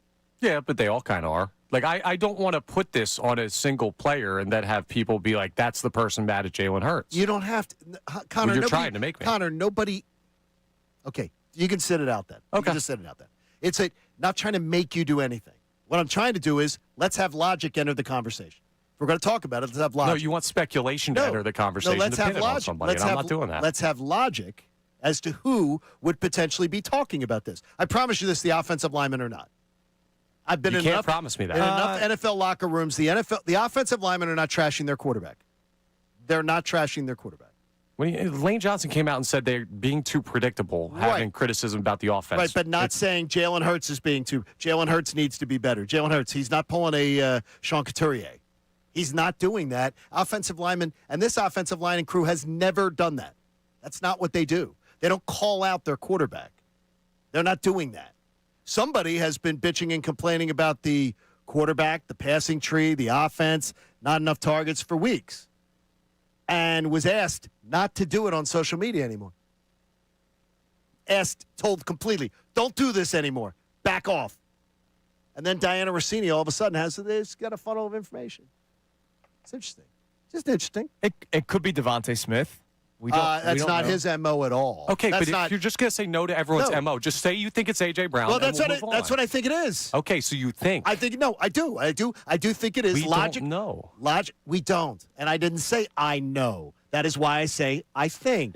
Because logically, it makes sense. Because only one person has been subtly trying to trash other people. Yeah, but I could also, if I'm playing a speculation game, I could say, oh, what if Kevin Patullo's hearing all this heat and goes, man, I would love to call certain plays, but I can't because I know Jalen doesn't like throwing in the zone and all that kind of stuff. Who were all the reports when we go back the past month when Diana Rossini's been taking a bunch of grief? What have they all been referring to? A.J. Brown. Okay. That's just playing the logic game of going, well, it's been A.J. Brown stories that she was trotting out there, over and over and over and doubling down on. Well, never an attributable source. One of the things like Adam Schefter will give you is Adam Schefter gives you a lot of attributable sources. It's interesting. So if you want to be an insider, my point is you've got to start every once in a while getting somebody to go on the record. And you don't have to be it, especially when it's somebody trashing. I think it's a disgrace that anyone in that locker room would be trashing Jalen Hurts. That's garbage to me. First of all, it's garbage in any line of work to be doing that. It's garbage. If you don't have the balls to handle this right the proper way, then just handle it the proper way. And by the way, adults handle it in-house. Was it totally trashing? Because there are things about Jalen Hurts' game that I think we all agree he's limited in. Oh, absolutely we do. We absolutely do. And I think I don't think we'd have one disagreement, you, me, and Connor, on any of them. Thrown over the middle of the field, zone coverage. He had the He had the first read. He had the highest completion percentage in the middle of the field last year. Yeah. In the NFL. And with very limited attempts because there is a lack of comfort or trust. It could also be trust from the coaching staff. I'm going to tell you, I don't believe it was very limited. Do I believe that it was a much smaller percentage than other quarterbacks do? Sure. But he was a highly successful quarterback throwing it between the middle of the field. So I think that's a critique. It's something he doesn't like to do, but when he does it, he's damn good at it. Sure. So I don't think that's a fair critique on Jalen Hurts. I think the critique on Hurts is more of wanting to how many times and you could hear it in the stadium last night. Let it go. Go. Yeah. The people in front of us outside the press box, they're yelling, go, throw it. Like they're like all game long. Sort of like on the power play at the Flyers. Yeah, sure. Look, I think Jalen Hurts is very careful with the football, which sometimes can be major frustrating. And it could be to a fault where there might be a play there that some other quarterbacks would just, let it loose. He has the best winning percentage against winning teams of any quarterback since 1950. Yeah. I get what people are saying. Yeah, it's frustrating as hell. But he has the best winning percentage against winning teams of any quarterback since 1950. I can take people's eye test or people's frustration level. I get you. It's frustrating to watch sometimes. It's ugly. But it's borderline ridiculous when this guy, he is the winningest. He's a generational winner quarterback. Yeah. I don't get it. And more importantly, the trashing of him is, I don't believe it's a concerted effort. I believe it's a directed effort. Here's where the thought process on Jalen Hurts comes in, I think. And we had this conversation when I was filling in on afternoons before Unfiltered started. You project out what Jalen Hurts' career is going to be from here forward, and you're already kind of seeing it, right? He's great with the guys that he has because he takes care of the football, and you have enough talent that you're able to create opportunities. And that's not a knock on him. That's just reality of the situation. But you paid him the big money. The contract's going to kick in more. As his career goes on, he's going to have to ask to do more than what he's already done to get the job done. So people are seeing the conservative nature and saying, bro, at some point, AJ's not going to be here. Well, however long Devontae's going to be here, however long Saquon's going to be here, offensive lineman Lane's going to retire at some point, not play forever. You're going to have to be the guy more than you ever have the longer you play in Philadelphia. Does he project out to do that? No, I think that's fair. I don't see any lies detected. What I would say to you is that what are his three best games of his career? Super Bowl, NFC Championship. Yeah. That's all I need to know. So is this guy raises his performance whenever? Yeah. All right. I found the nugget from Rossini. To me, this isn't like a rip the quarterback to shreds. After doing some digging and asking people inside the Eagles building, it was explained that multiple offensive players have grown frustrated with Jalen Hurts' approach this season, particularly against zone coverage. They believe he's become hesitant in tight windows, leaning on checkdowns or scrambles instead of trusting what's open downfield. I don't think that's unfair, hearing that analysis. Yeah. Right? I don't think it's the idea that somebody in the building is running to Diana Rossini. Sure. And she is, how come Schefter's not running with that? And Schefter has, believe me, Schefter has better ears in that building. Sure. He has better contacts in that building. She said she did some digging, John. Oh, she did some digging. Yeah. Whoever's saying it, whether it's multiple, 1, 2, 10, I don't know how many people it is, that's not wrong. No, we didn't say it's wrong. He does not want to turn the football over, right? Yeah.